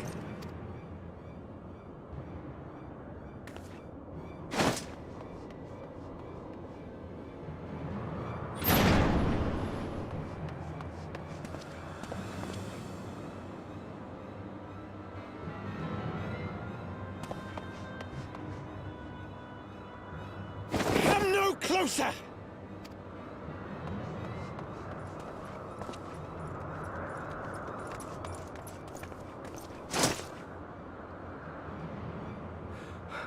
You have nowhere to run. Release the girl and surrender. Surrender to whom? The blasphemer who throws wide the gates to our enemy? Who breaks bread with him and calls him brother? Ungodly swine! I would sooner die than surrender to you. Is it godly to spill the blood of an innocent child? To burn the homes of your brothers? Tell me, priest, is that godly? Do not speak to me of godliness, heathen! Your father's blood is on your hands, as is hers!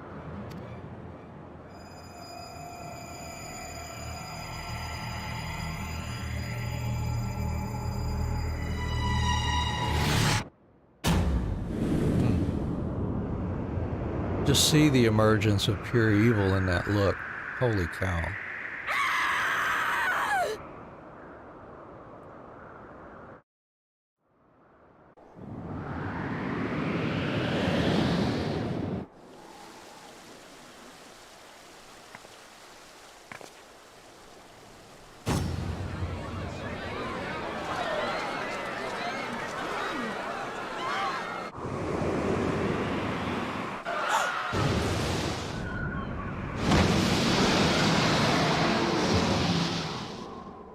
Yeah, I'm not so sure about the physics of that, but whatever. What? But I...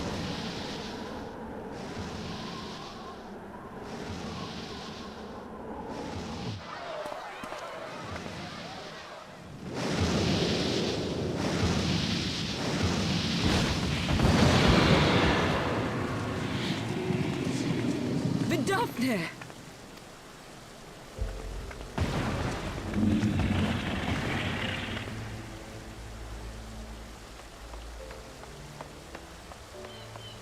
Well met, knight.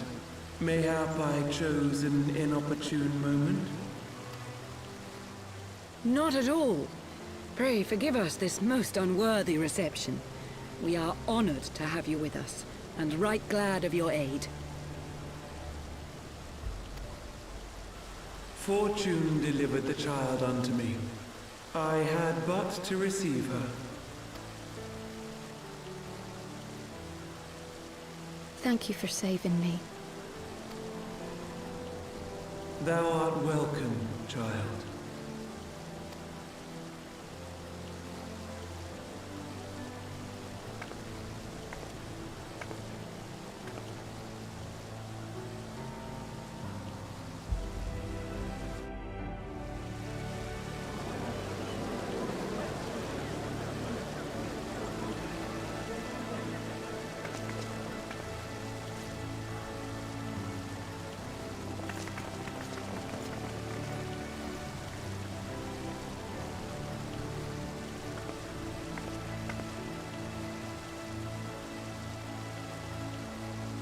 Never did I think to be indebted to so unexpected a savior. But full glad am I to be so.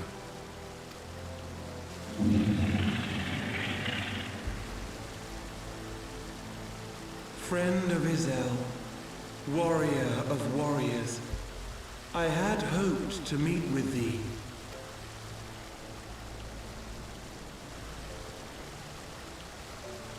I bear a message from my sire. From Gracefelder?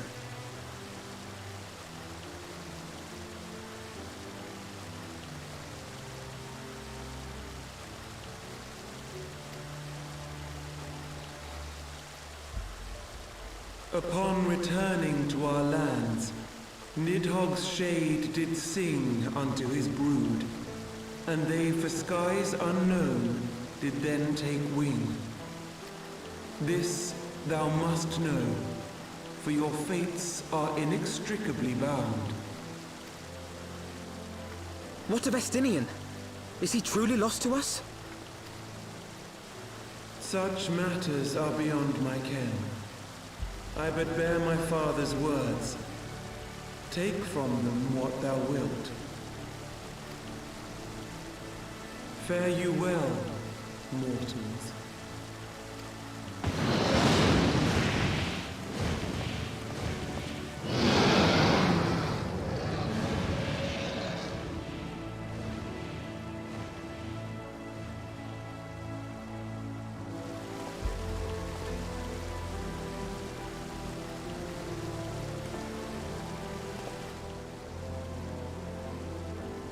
So it is as they say then.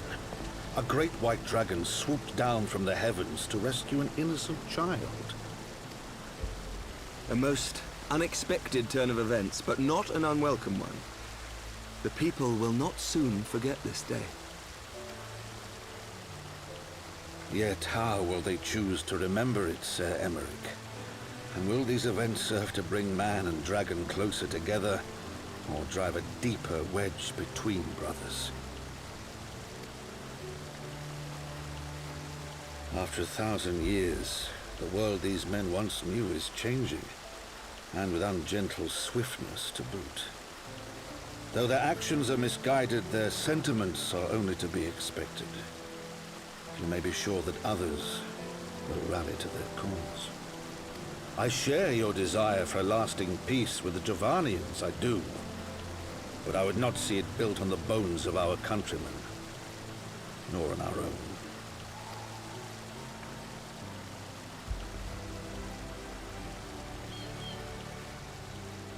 I see much of Horsefon in you, and I could not bear to mourn the passing of another son. Lord Edmund.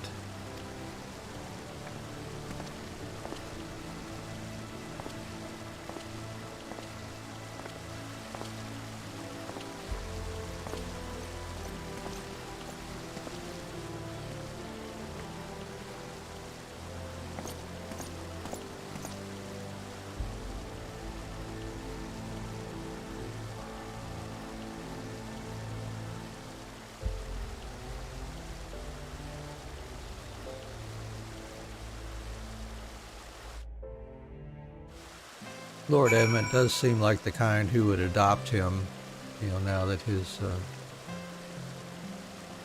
he has no father now.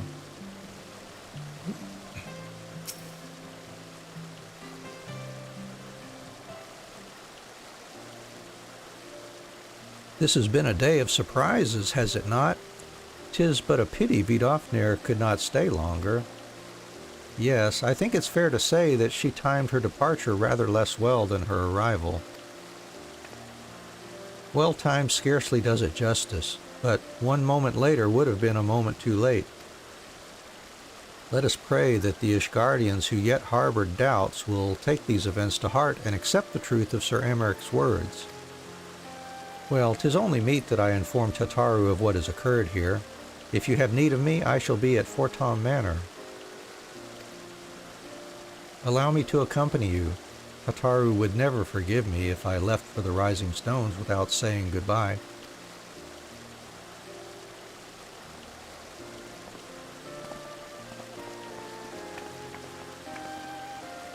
A moment, Anne. I wish a word. Tell me, does Thancred seem quite well to you? Yeah, he got on well with Hilda.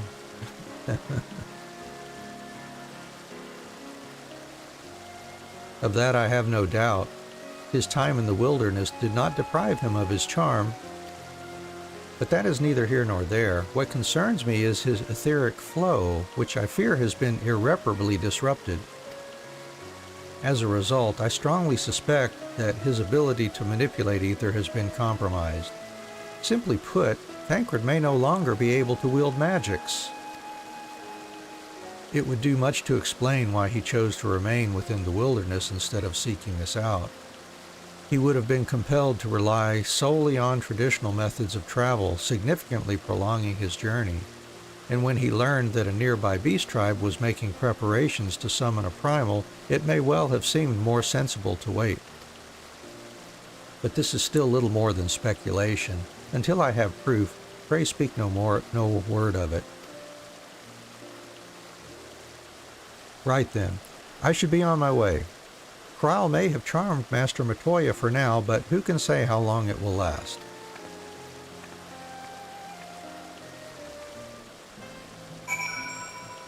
Off to Forton Manor.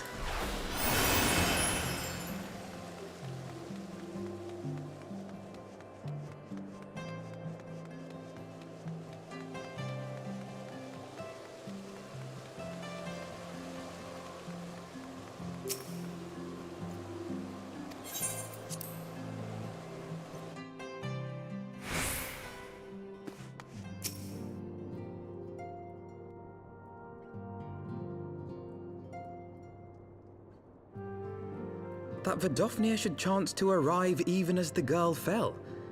Truly, I could not have planned it better myself.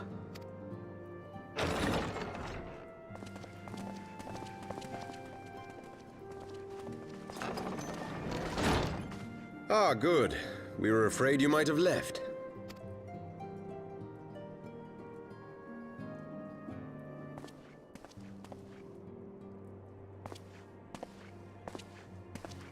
A shield, my lord? Fit for a true knight. An expression of our gratitude to you and yours, long overdue.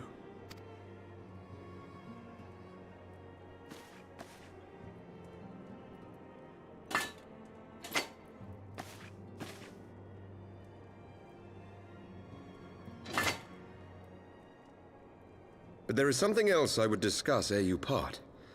Something which cannot leave this room. My father will soon step down as head of our house.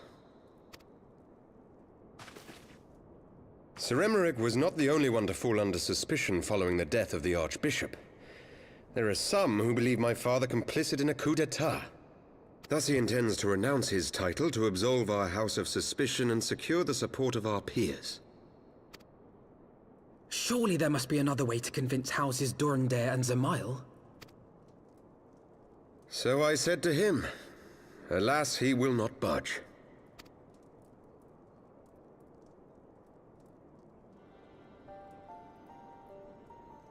Ever since I was a child, I knew that I would one day succeed my father.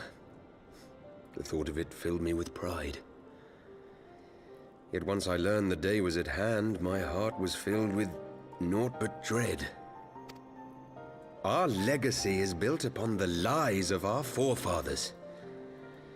In accepting this title, am I not perpetuating this injustice? Why should I become the next count?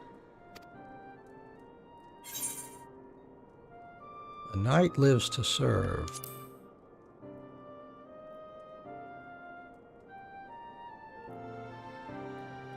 You sound just like him. Aye, I suspect that is what Horsefon would have said. To aid those in need. When you look on that shield, I trust you will remember his words. And should I once more find my resolve wavering, I ask that you show me the way. You are a sister to Horsefon. Will you be a sister to me as well? Sure.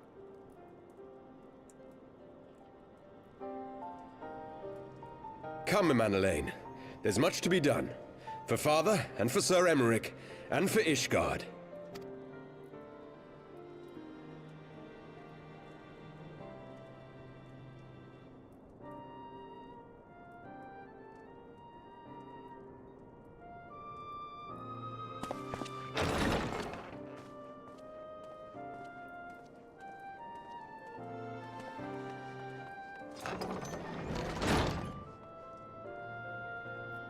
To think we share the same blood. Pray excuse us.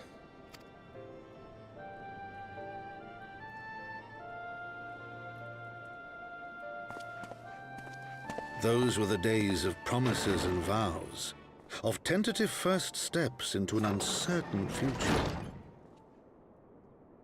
A future shaped by the choices we made, in ways we could never have foreseen.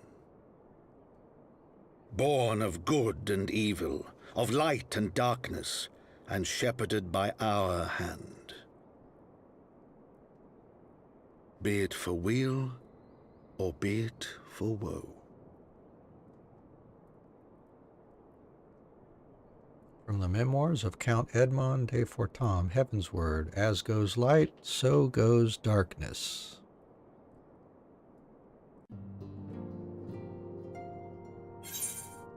And let's see, we got aiming. Guess we'll take aiming. Let's see, I don't... Oh, I should have looked at that. What was the eye level on those? I think it said what? Check it in a minute here. This is thy proof? The Jaren oracles? Apocrypha. It is a truth long forgotten, a tale of the beginning and of the path we have been set upon. Whoa.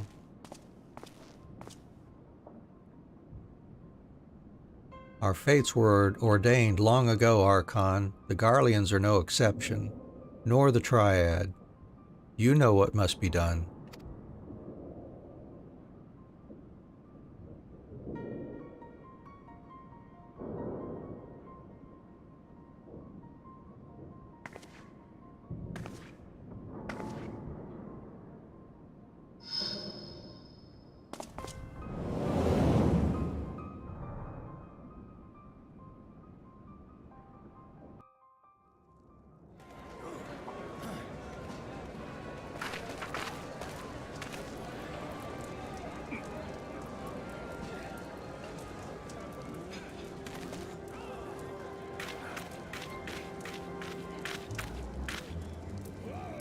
Well,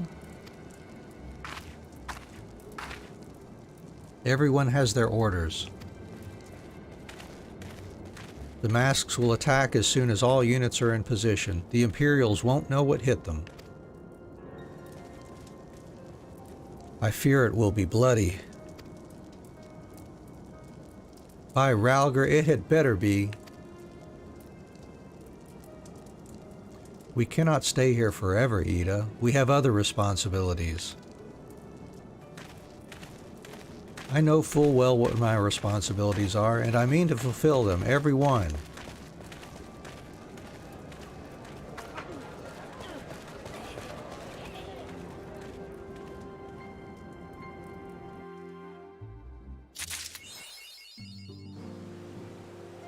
Okay, let's check out that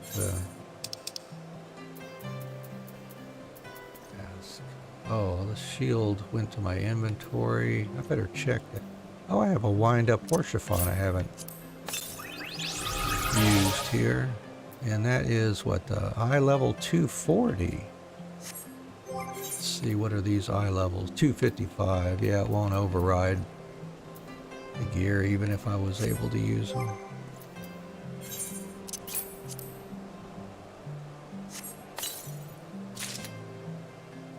Oh, it's rings, bracelet, and chokers, though.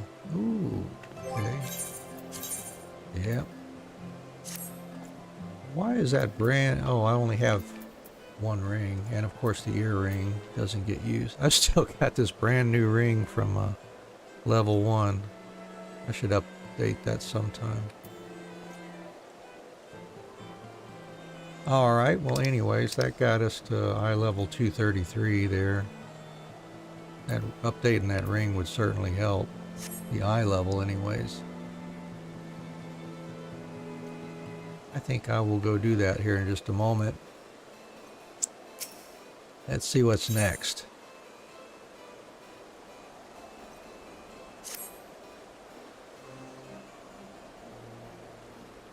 Alphino! Anne! I've been looking all over for you. We've received news regarding Flamen, Hoary Boulder, and Coultenay. Really? Has something happened? No, it's nothing bad. Quite the opposite, in fact. It seems that once they learned the Scion's good name had been restored, they boarded the next ship bound for Limsa Lominsa. They should be arriving any moment now. It's easy to forget how useful link pearls are, isn't it? When they work, I mean. And you don't mind being spied upon. Quite. But what wonderful news to think that our reunion is close at hand. A pleasure to see you too, Alphino. Ah, Thancred. And Kryle. What brings the two of you? Kryle and I have been looking into how we might in Philia. And we may just have found the answer. And when you were Ul'dah with Minfilia, you said that Hydaelyn her shortly before you parted ways, yes?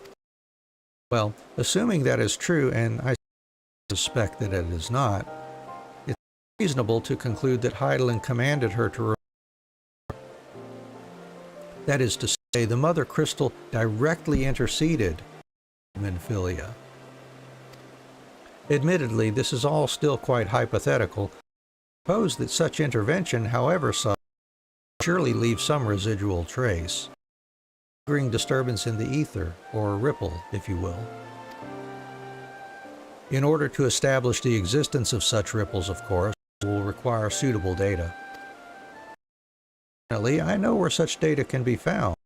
A battleground where Anne fell the ultimate weapon, and the site of my personal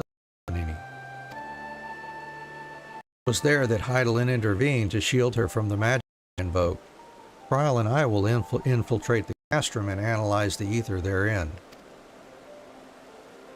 The two of you? Alone?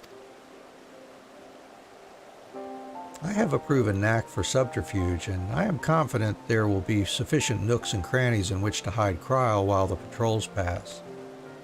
Besides, if you and Anne come along, who will see grand homecoming?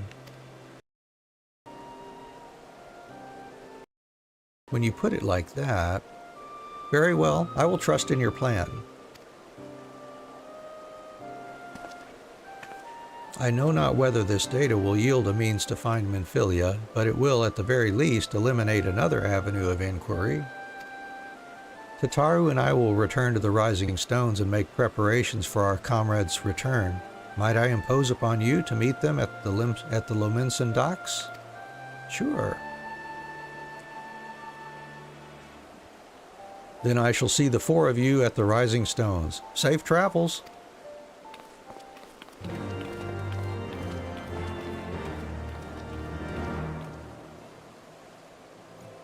Alright. See, let's run over here to the Aetheryte Plaza and see what we can get here.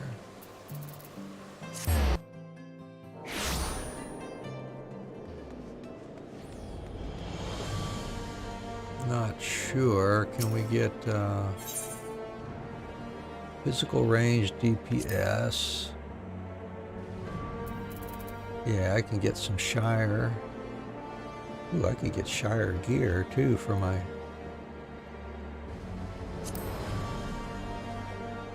tomes.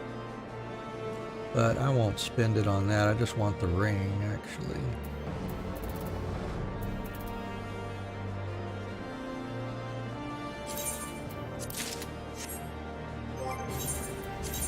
There we go. Replace the brand new ring, and eye level up to 253 now.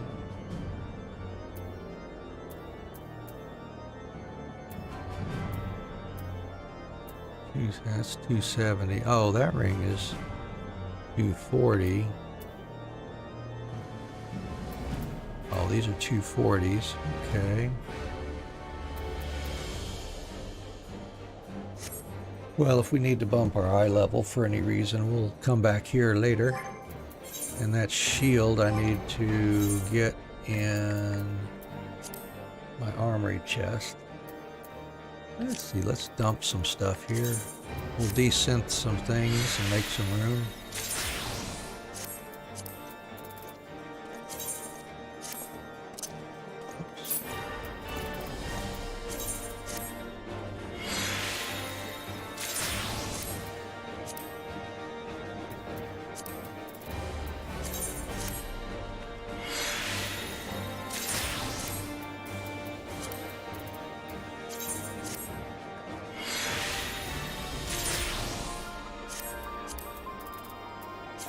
and something I haven't done is gone to check my adventuring buddies.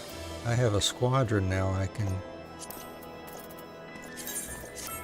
manipulate. I should get them going. There we go. That'll be enough room for now. Sort that. Before we go to Limsa, let me head over to Ul'dah and check here. I believe I can do that as a traveler here.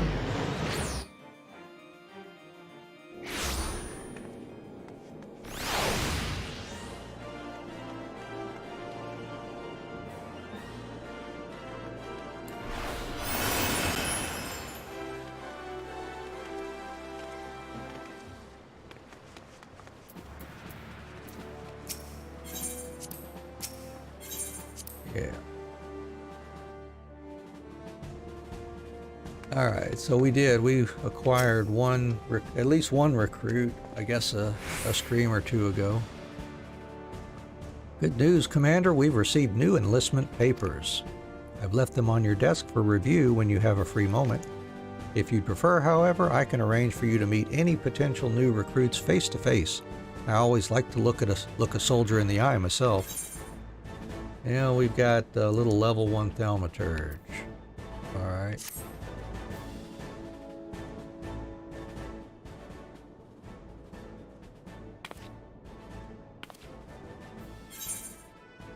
Alright, so let's recruit him. Nunalupa Tatalupa. Alright.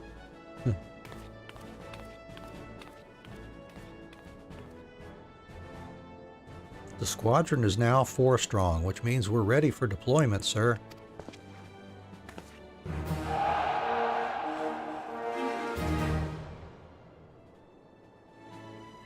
The barracks has room for 8 soldiers. If you wish to enlist any promising new recruits beyond that, I'm afraid you'll need to discharge one of the existing squadron members. Never a pleasant task, but an elite unit is no place for underperformers. Right then, they say experience is the best teacher, so how about we jump straight into a simple mission? And we'll go to squadron missions to do that. Let's check. Any more recruits? Nope. No new ones.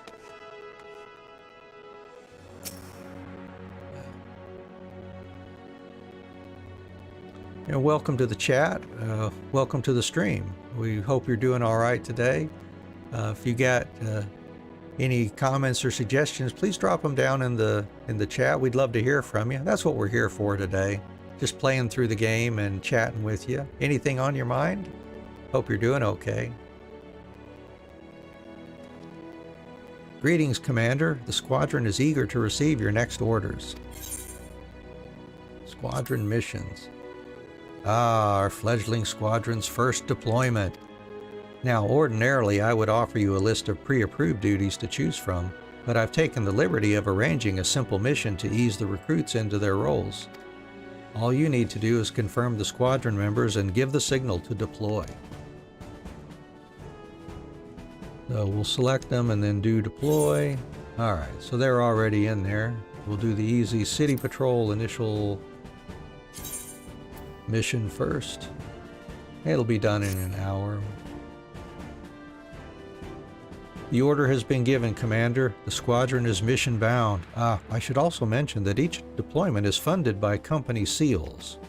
I've paid what's owed this time around, but the Immortal Flames requires that their soldiers receive fair compensation.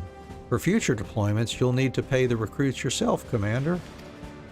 And now we wait. Once the squadron has returned from their mission, speak to me and I'll provide you with a full report. Yep, we will check it and we can see the progress in our duty timers if we need to. Alright, back off to Limsa Lominsa. And continue on with the expansion content for Heavensward here.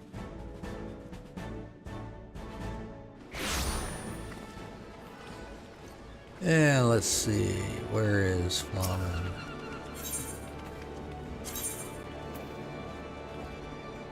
Yep, right there by the Arcanist's Guild.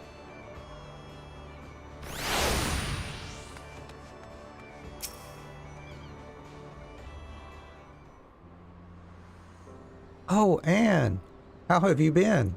Come here, let me have a good look at you. Thank the 12. One hears the strangest tales in foreign lands. I worried about you all every day. We would have sent word sooner, but the Braves afforded us no opportunity. When they fell upon us in the market, it was all we could do to escape. Tataru found her way to you, of course, but we were forced to seek shelter aboard a Hainish vessel. It pained us not being there when you needed us most, but we made the most of it, didn't we, Kultane? Studied and trained from dusk till dawn, we did. We would have sent word sooner, but we knew not whom to trust, and with the vast distance. But those dark days are behind us at last. I shall be glad indeed to return home and speak with my daughter about that. What do you mean she's missing? How could you let this happen? Forgive me. I'm sure you're doing everything in your power to find her. As Thancred must be. He watched over her from the first, long before me, and he will watch over her to the last. I shall pray for her safe return and busy myself in the meantime. For a certainty, there is much and more to be done. The Braves may have bloodied us, but the path remains, and we shall not be swayed from it. Aye, that's the spirit. To the Scions, and a long overdue reunion. Huzzah!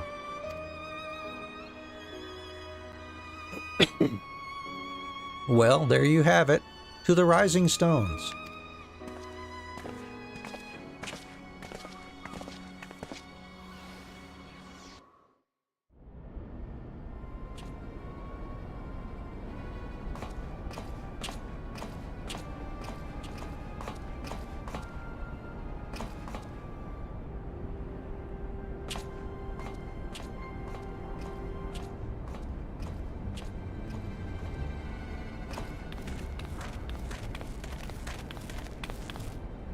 Well done, sir. And with that, I believe we are ready to proceed. And none of them noticed that funky tattoos on his neck.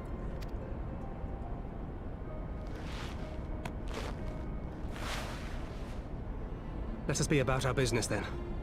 The next patrol may not be so credulous.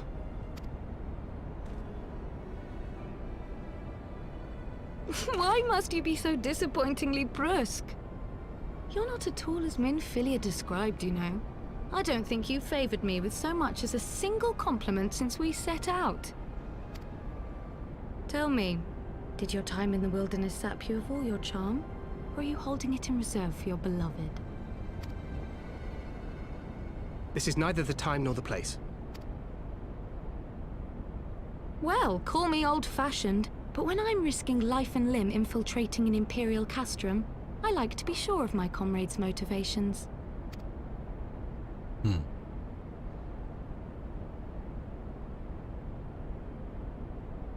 I see now where Alphino gets it from. Minfilia is dear to me. It is true. But not in the way you think. 15 years passed, when she was still but a child. There was an incident at a parade. A Gubu broke free of its fetters and ran amok through the streets of Ul'dah. Had I been more attentive, I could have prevented it. But I was distracted, and her father was killed. I feared she would never recover. But in the years that followed, she showed herself to be more resilient than I had ever imagined. And when she learned of her gift, she did not flinch from the responsibility, but sought to guide others on the path. She touched the hearts of all around her. Mine, Louisoix, every Scion's. In those dark days following the calamity, she was our guiding light, our hope for a brighter future. She had so many dreams, and I would give anything to make them come true. My apologies. I can see she means the world to you. I did not mean to pick at old scars. No harm done, I assure you. But fair is fair, my lady. What is Minfilia to you? You mean you don't know? Only my dearest friend. When I finally emerged from my torpor, I learned that nary a day had passed without her asking after me. She never gave up hope. And neither will I. Then for Minfilia's sake, let us pray that these vestiges of Hydaelyn's intervention will lead us to her. Yes.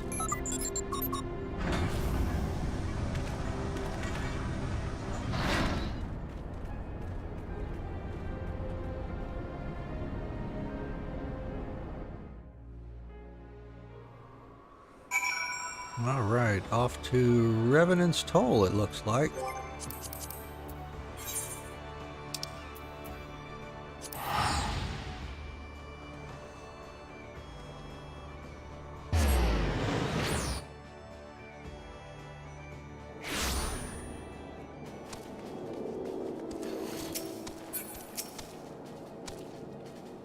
It feels good to be home again.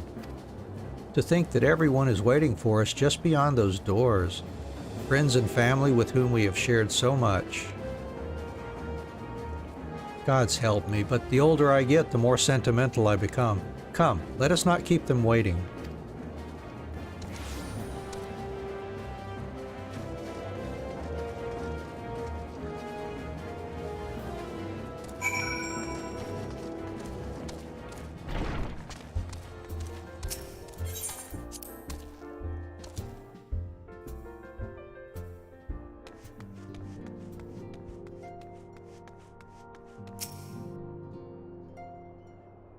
Eliane, FME, it fills my heart with joy to see you both hale and healthy. And what of Higiri? She is well, though abroad on a mission at present. It just wasn't the same without you. Welcome back, my lady.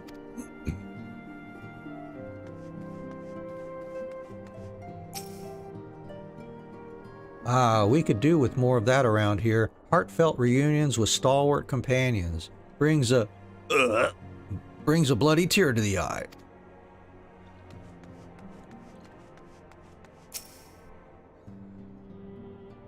To secret oneself in a ship's hold to secure safe passage to a faraway land, this is a tale we know all too well. When they are well rested, I should like to seek a formal introduction. Why wait, my friend? Come, there is no need to be shy. Pray grant me a moment longer at least. Though I am happy to oblige you, my legs are rather less accommodating.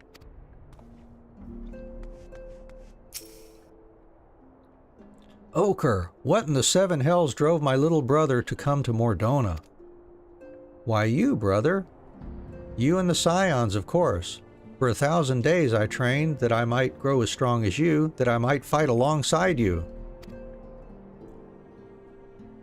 Yet, now that you are here, I sense that you have surpassed me once more. No, do not tell me. You trained with the Hanish, did you not? Your eyes do not deceive, brother. I have studied the trials of the braves, and drunk deep of the souls of mine enemies. Glad though I am to be home, I cannot help but think of those who have yet to return. Once we have settled in, I would join the search.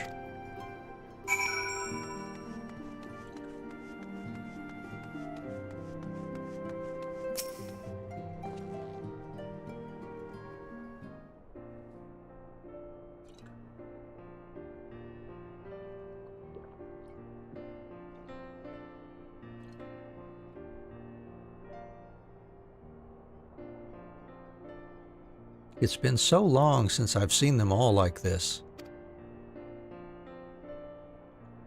Too long. 'Twas the chaos born of my foolish ambition which forced them to flee. Though they are returned, there are others yet missing, others whom we cannot forsake. We'll find them, Alphino. I know we will. Minfilia, Ida, Papaimo, every last one. And when they walk through those doors, we'll be here to welcome them home. With me at the head of the queue, of course.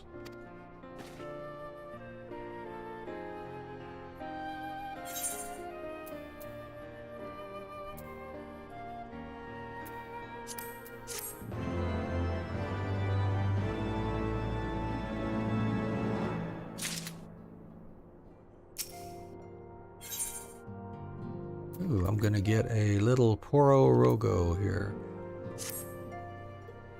Thancred and Kryl contacted us a short while ago. It would seem that their foray into Castra Meridianum bore fruit. They ask that we rendezvous with them in Ishtola in Idleshire, where they will share their findings. Rude though it is to depart without speaking to the guest of honor, I expect she will forgive me if I return with her daughter.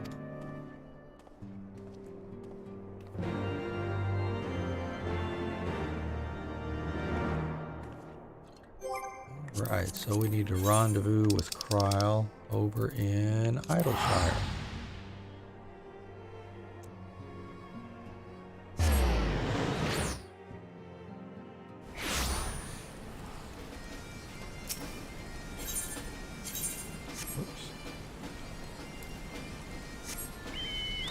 Gotta go talk to her first here.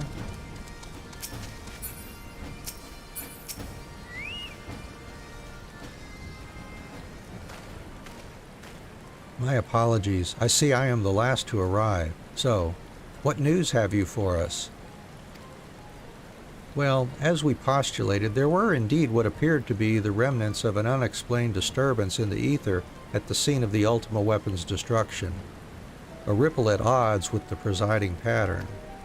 Though faint, the waveforms bore a strong resemblance to those observed following the destruction of the Isle of Val, when I believe Hydaelyn shielded me with the Blessing of Light. To confirm our findings, we paid a visit to the Silda aqueducts.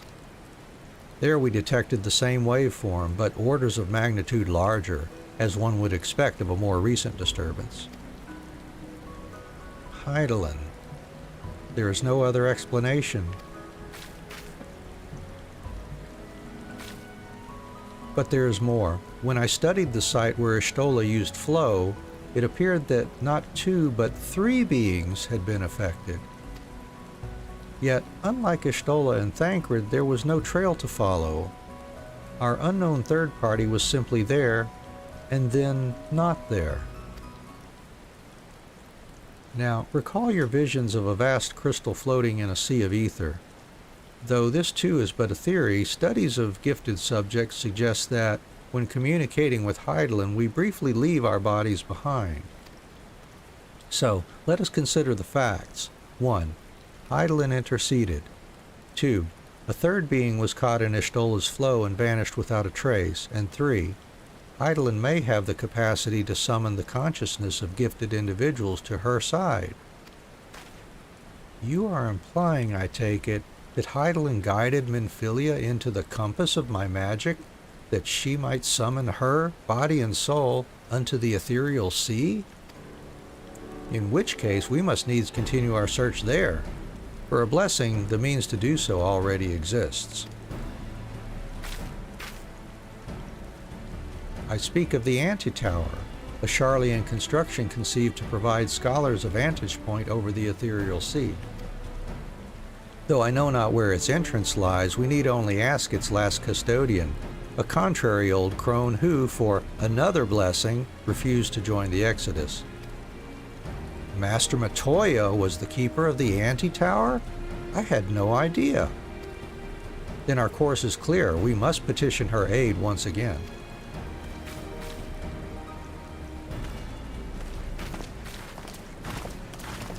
All right. Back out to the ass end of nowhere then.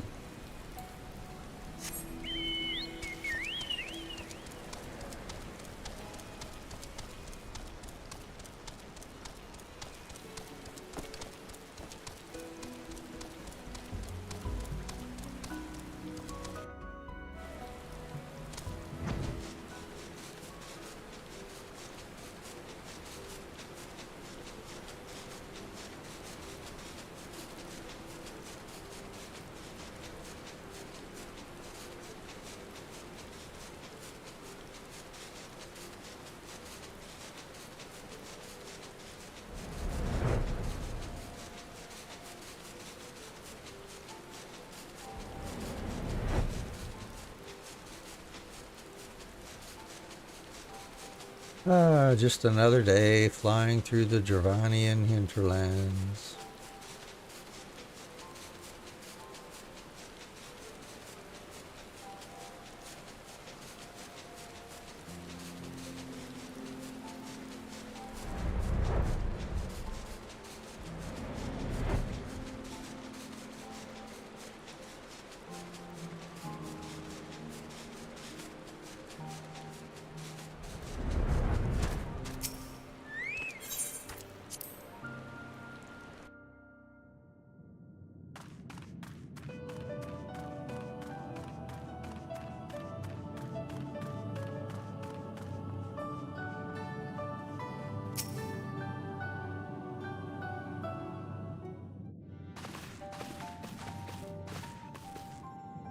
Oh, what a surprise. Well, what secrets have you come to extract from me this time? Though it pains me to admit it, your words strike close to the mark. We humbly ask that you grant us entry to the antitower that we might use it to seek a friend who we believe has been transported to the ethereal sea. Sometimes you want to be like Matoya, live far away from anyone with just your pets and be grumpy all day. Yeah, sometimes life and people in general can make one feel like that. I feel you there.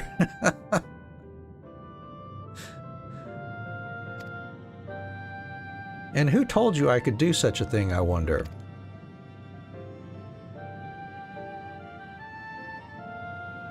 I'll give you one guess. The tower was abandoned to its magical keepers 15 years ago. They have the run of the place now. If that is no deterrent to you, then by all means. Is that all? I felt sure you would seek to dissuade us from our course, given your role as custodian. Role? Hardly.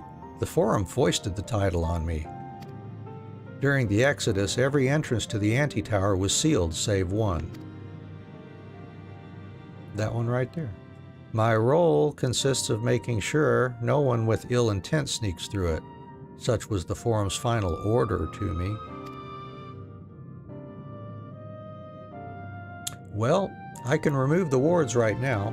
Will you be going or not? We will, Master Matoya. We will do whatever it takes to find Minfilia. We'll see about that. You, Baldessian girl, you're staying here with me. I need your help to restore the wards to their original state. The rest of you can go, on the condition that you clean up the mess in the tower. If you encounter any unruly familiars, you're to tend to them. Those are my terms, and I'll hear no argument. Well, it appears the mistress has spoken. Lead the way, Anne.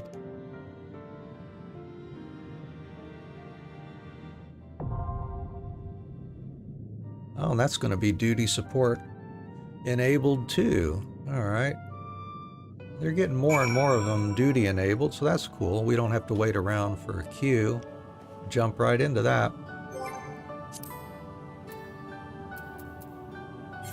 The Antitower. And who we get? We've got Thancred. Thancred's going to be our tank, huh? Alphino and Ishtola.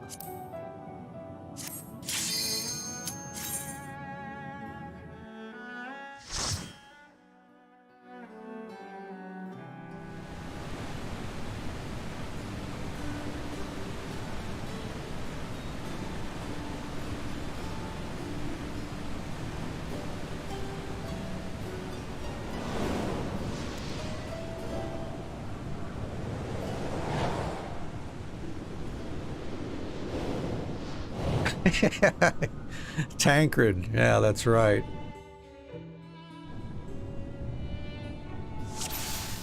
Taking on the role that he will be fulfilling for several expansions now, I guess.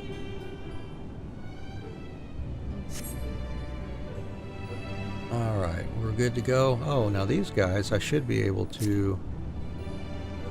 Yeah, I can make Ishtola my dance partner then.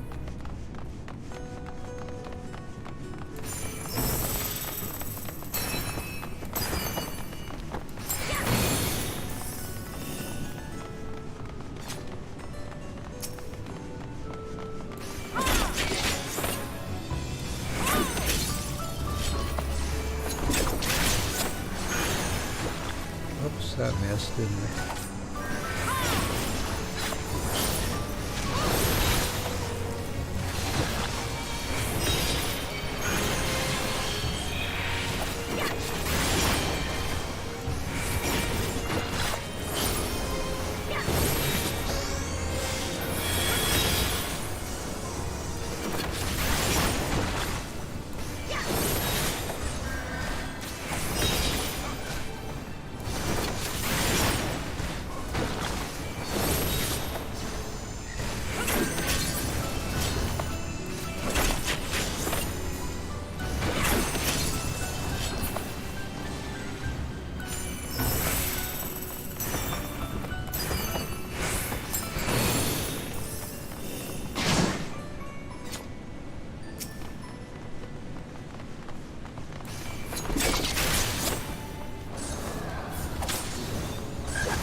Dad cred, yeah. I don't know. It's a kind of joke tickles my fancy too, so you're not alone.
Away with you!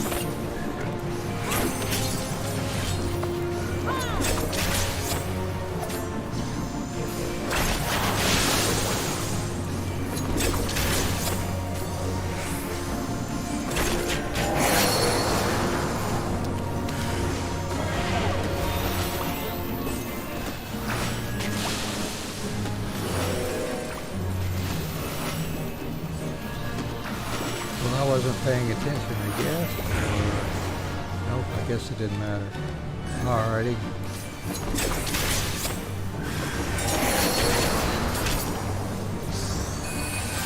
I have my prize!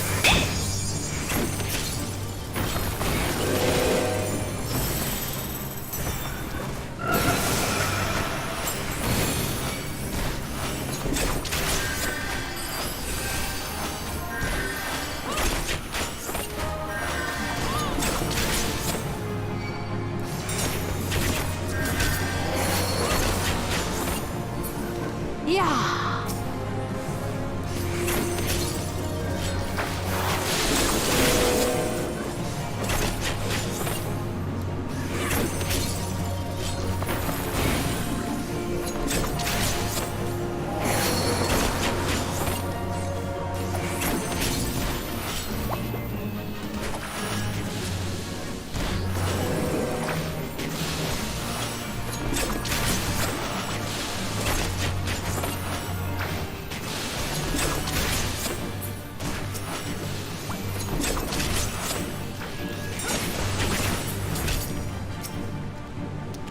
You about done there, buddy?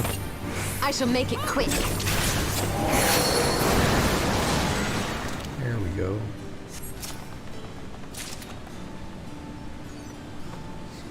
Bracelet of healing, greaves of maiming. Those won't be useful.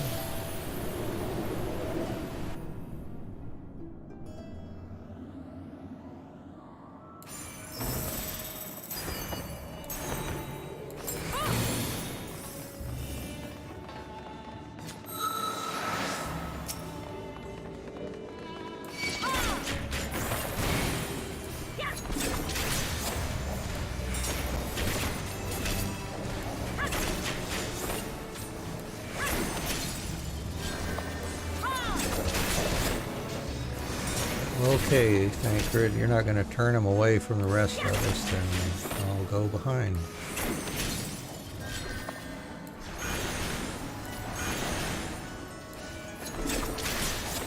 Try this!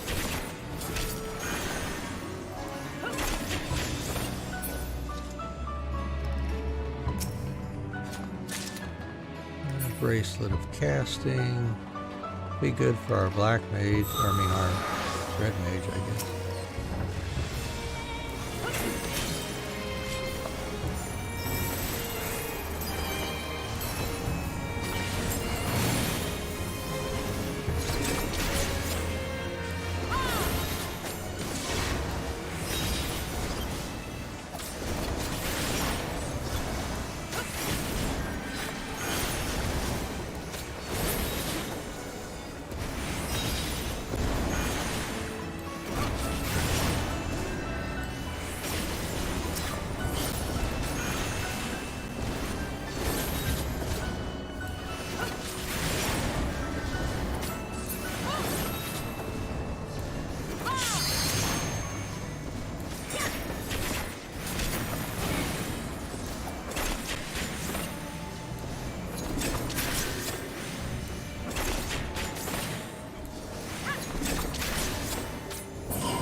Bending.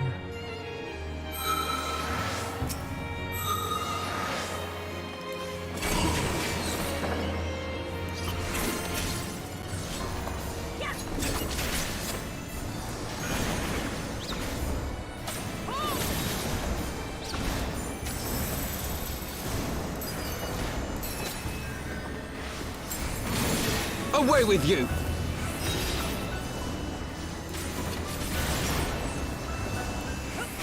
Focus. Release!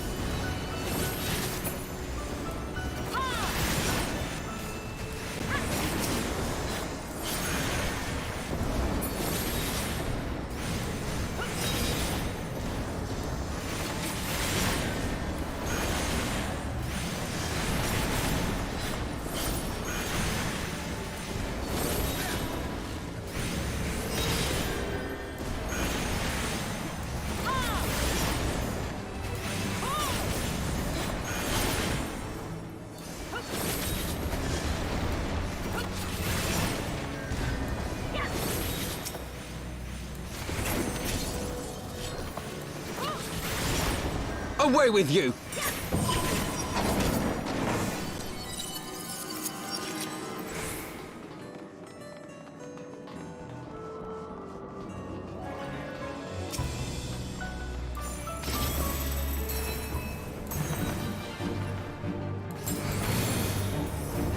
There!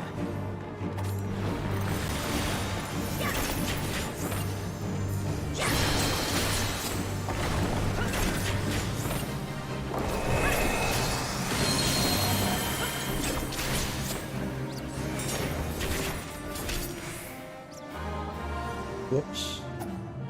Big move. Alright.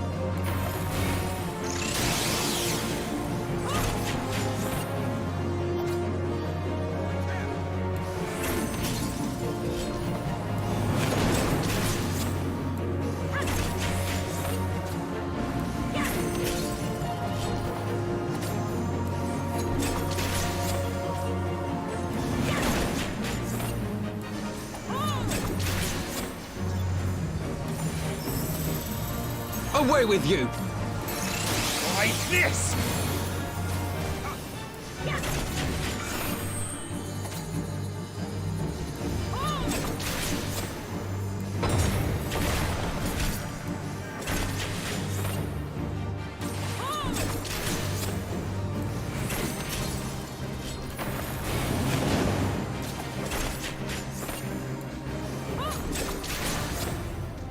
Focus. Release!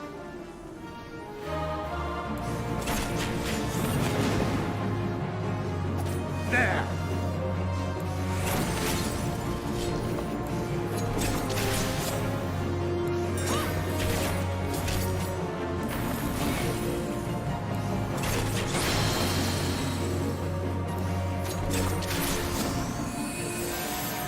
Yay! A tricorn of aiming. Let's see. Yeah, that will not supersede. That one, it is only eye level. Really? 195. Yeah, that's nowhere near high enough.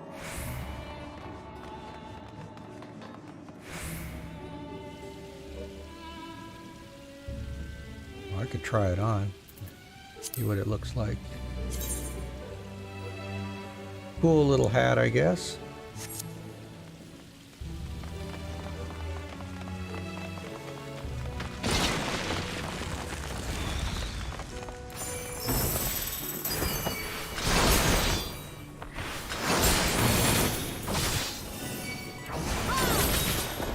Away with you!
there!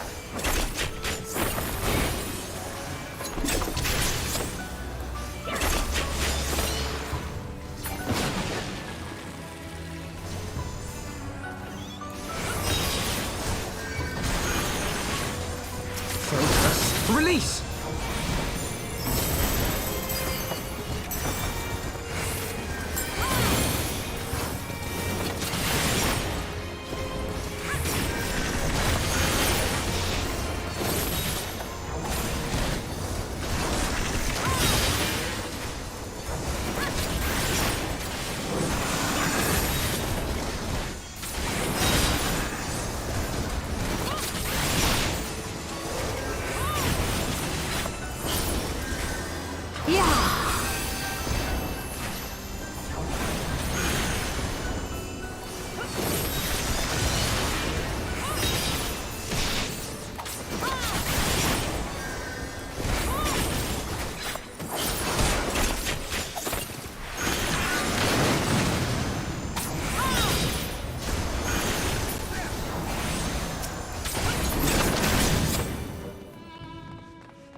Areas of casting for that one.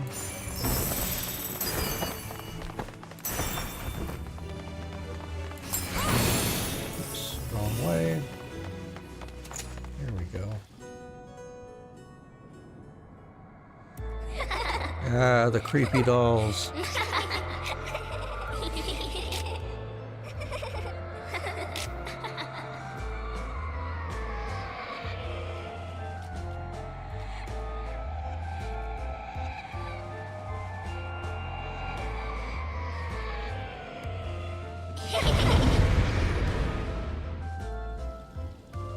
Alright, let's see how this works with duty support.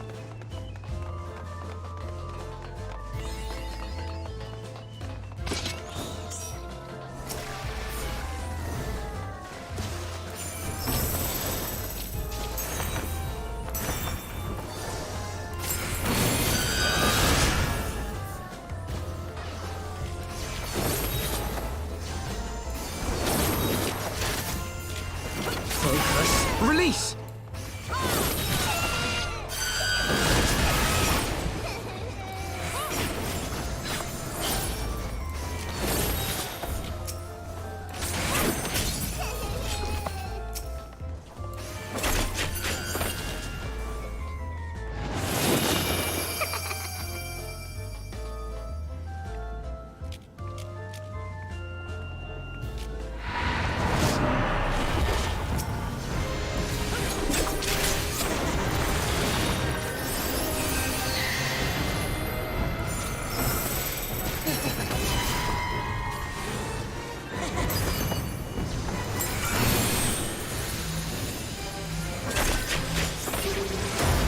Focus. Release!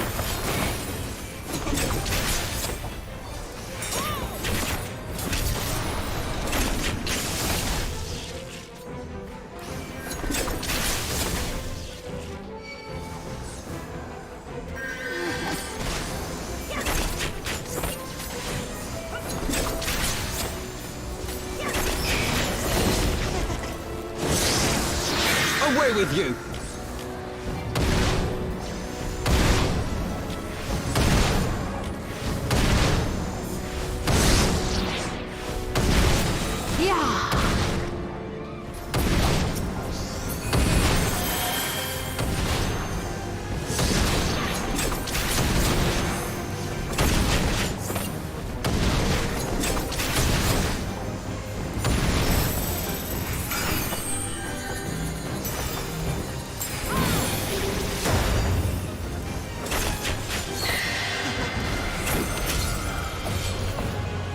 Away with you!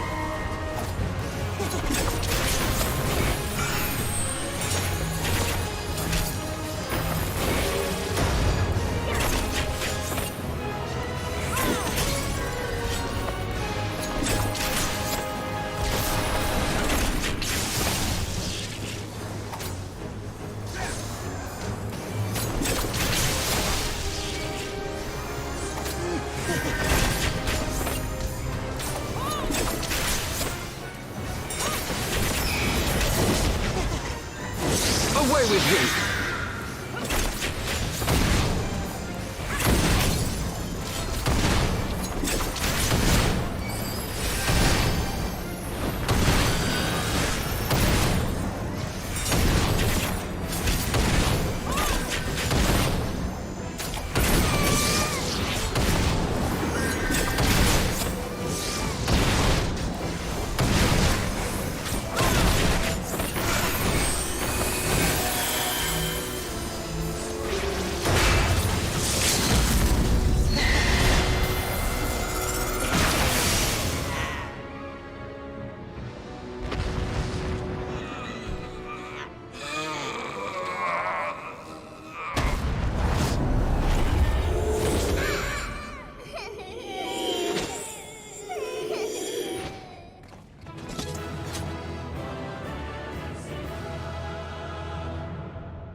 Well, managed to get through that one anyways. Let's see, trousers of scouting. A rogue and ninja. Alright, okay. Nothing new. Alright, what's the scoop here?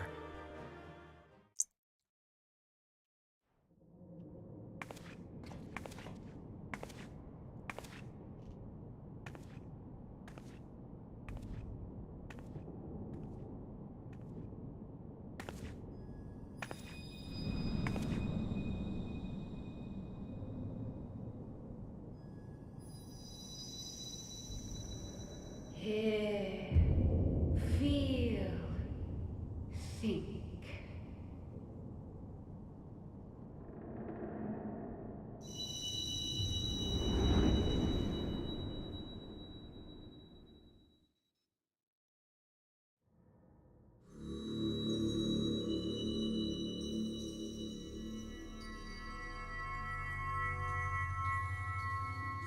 Through time and space hast thou journeyed unto me, as I knew thou wouldst.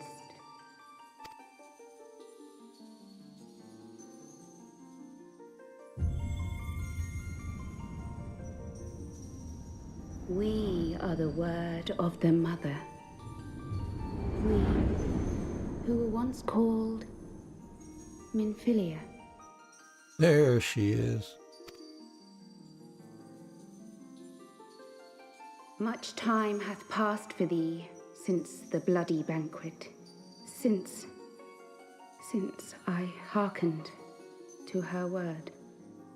Mother, Hydaelyn guided me towards Y'shtola and Thancred, that I might be swept up in their flow and delivered unto the ethereal sea. There, adrift and alone, her voice silent once more, I prayed for those we have lost, for those we can yet save. To her I would make an offering.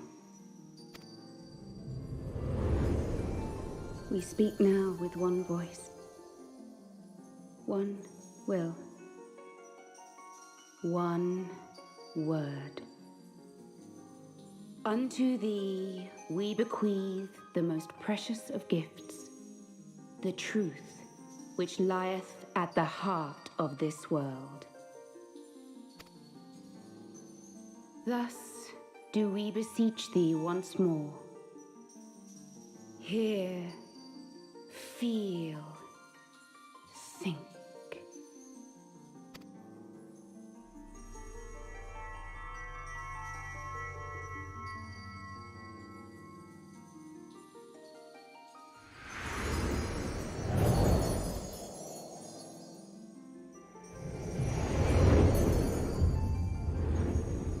Before there was life, in the depths of the ethereal sea, light and dark did once dwell as one. But the darkness coveted power, and the balance was broken.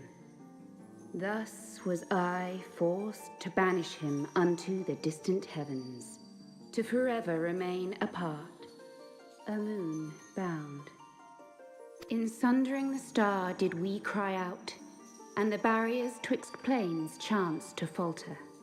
Across 10 and 3 were we then divided, reflections of the source, each possessed of a shard. Zodiac longeth to be made whole.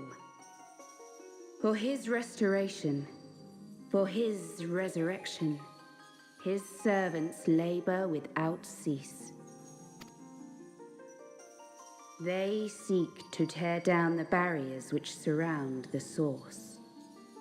Thus do they rejoice in their ardor, in your calamities, for each marks a rejoining.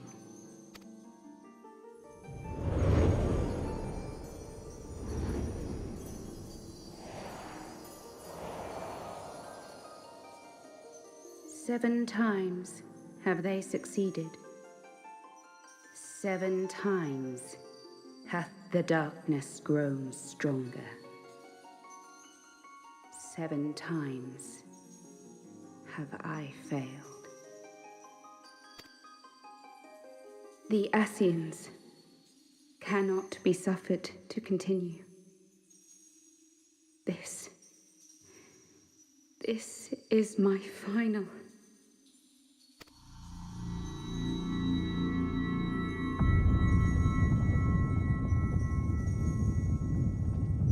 The crystal's power is all but spent. With what remains, I will return you to the shore of the ethereal sea.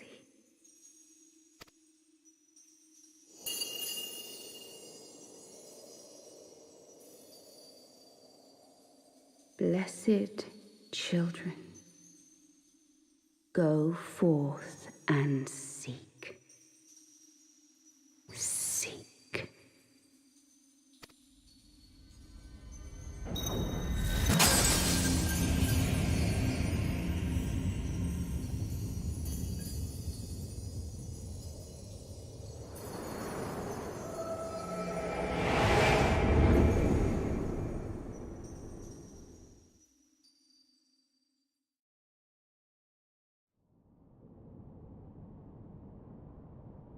You've had another vision, haven't you?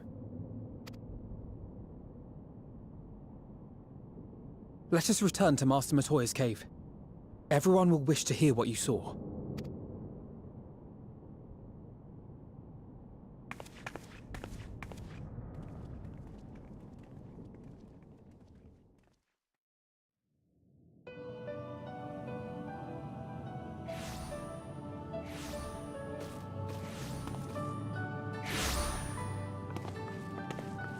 Still in one piece, are we?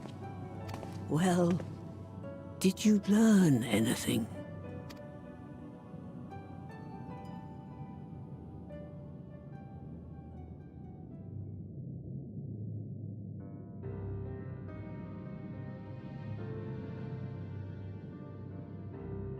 The word of the mother? I'm not sure I understand. Nor am I. Cryle?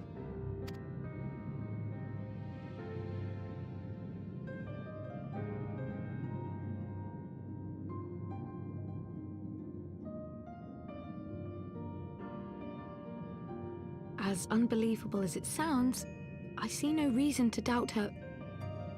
The word's tale. No one was more sensitive to the will of Hydaelyn than Minfilia. And if Hydaelyn has grown so weak that she can barely make herself heard, it is not hard to see why Minfilia, having joined with her, might struggle to maintain her own form. What? Why would she need to maintain her own form? Are you saying she's gone?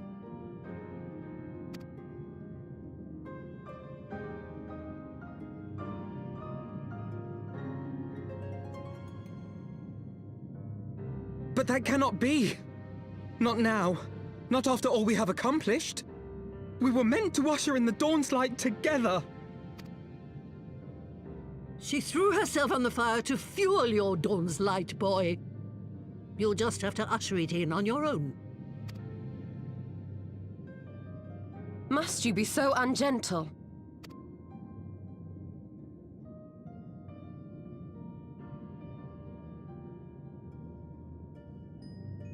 Tell me about the Scions, boy. The scions of the Seventh Dawn lay before Eorzea's salvation.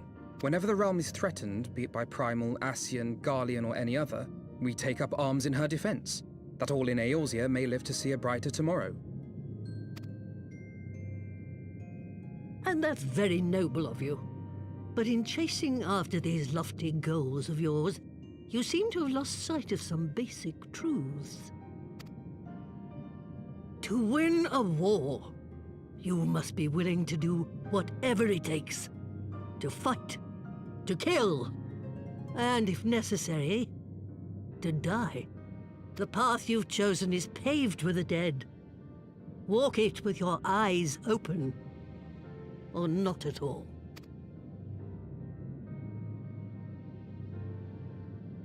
I know the truth of which you speak, and have from the first. If the Ascians will go to any length to resurrect their god, then we must needs be as committed to our cause, to unmask them and their schemes, and to crush them both utterly.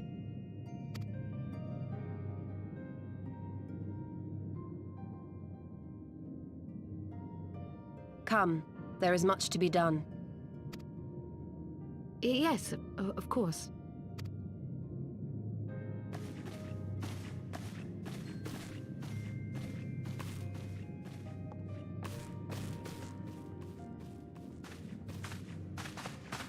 Thancred, wait!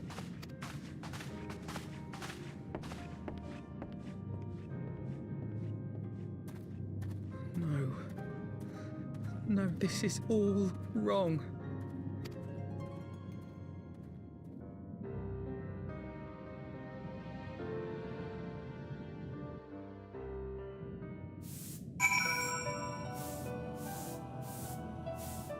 You know, watching this through, back after the expansion came out, you know, you have no idea what's to come in future expansions, but after having played through the whole story and seen how it unfolds, and then come back and watch some of these cut scenes like this, where you can actually see what they're referring to in an expansion, 2 expansions down the road, you know, what they're talking about.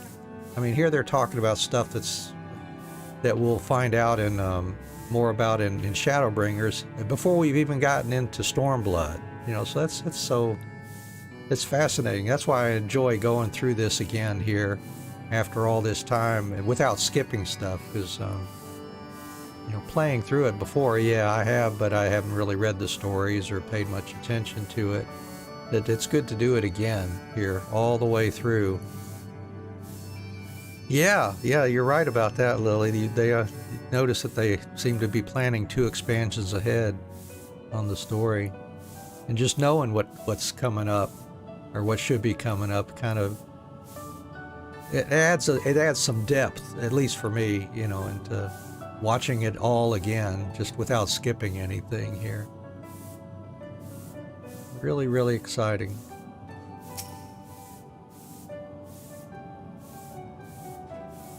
She's not coming back, is she? Just ... It weighs on you too, I know. I understand why she made her decision, and yet, every time we lose another friend, I have to ask myself if there was not another way. Oh, and I get the new minion too. Where's my, I guess when I changed job, did my minion go away? I had Midgard Zormer helping me out. Well, I will just use the frog for now, I guess. That could be fun. Let him hop around with me. Let's see, where is he? There he is. Unable to summon there. Oh, that's why I don't see my minion. Okay. Oh, let's see what they said in an interview, that they write story with the next 2 expansions in mind and having them at least roughly planned out so everything stays a cohesive story. Oh, okay. Yeah, I guess I've never really followed the letters from the producer and all the news that they have. But yeah, that makes sense then. Thanks for the info. Well, I will summon my frog when I get back outside then. I must ask that you not breathe a word of this to any of the others at the Rising Stones, especially Flamen. I will brief Tataru on what we have learned as well as Urianger. He may have insight into what the word told us. As for you, Anne, after all you have done, I would say you have earned a rest. But speaking of well-earned rewards, I received a missive from Sir Emmerich while you were away. It would seem he is planning a ceremony of some sort and would like you to attend. He did not divulge the details, preferring instead to explain in person. Mayhap you should pay him a visit.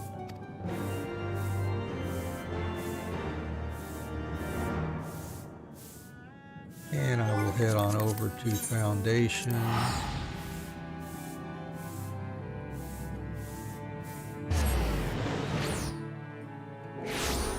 Yeah, there's Midgard Swarmer. But I'm gonna use the frog instead for now. Just something fun, whimsical. And that's where we'll end the stream for today. 3 hours here, that's enough for today. We'll be back tomorrow working on hard mode, Infinite Undiscovery. We left ourselves in the first little village there, and we were doing some crafting, working on that, getting our gear updated, and we'll continue that tomorrow. Oh, my pleasure, Lily. I'm going to try to raid out to somebody. I'm going to find a channel that might be interesting here as well. See how many of my buddies are on here doing something that share some love with them anyways. On a second, and I will see who can we go to.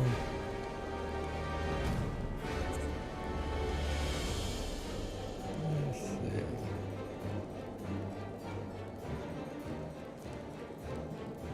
All right.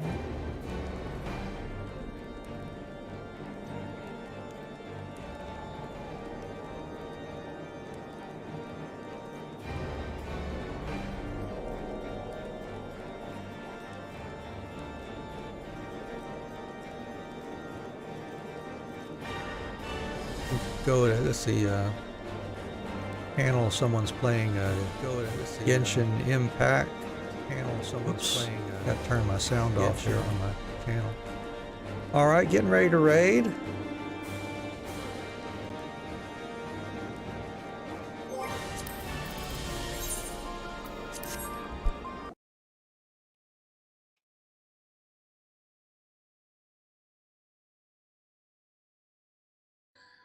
Wasn't gaming. Thank you so much for the raid. Thank you. Thank you so very much. Welcome in. Lily, hi, how are you? Wasn't, thank you so much for sending a raid over here. I super duper appreciate that. Thank you so very much. Great time for a raid. Listen, guys, it's passed. It's passed. We're not being sussy at all. It's fine. Thank you so much for the raid, though. I super duper appreciate that. Are you doing okay? I'm good. I'm doing good, thank you. I am doing good today. How are you? Thank you for raiding. How is your stream? Final Fantasy 14. Let's go. Go. What are you getting up to in Final Fantasy 14? I haven't played FF14 in so long. Well, no, that's a lie. I played it a few weeks ago when I did the latest MSQ. But aside from that, I don't really get on it much anymore. Oh, you're doing Heavensward. Oh my gosh, that's my favorite one. Heavensward is my favorite one. Are you loving it so far? Heavensward, oh my gosh. I love Heavensward so much. Hey there, I'm good. Weather is great and only one more hour of work ahead of me. Let's go. Last hour of work is like working downhill. You got this. You got this. I hope you've had a good day though. 任務は終わりっこないわ。それよりも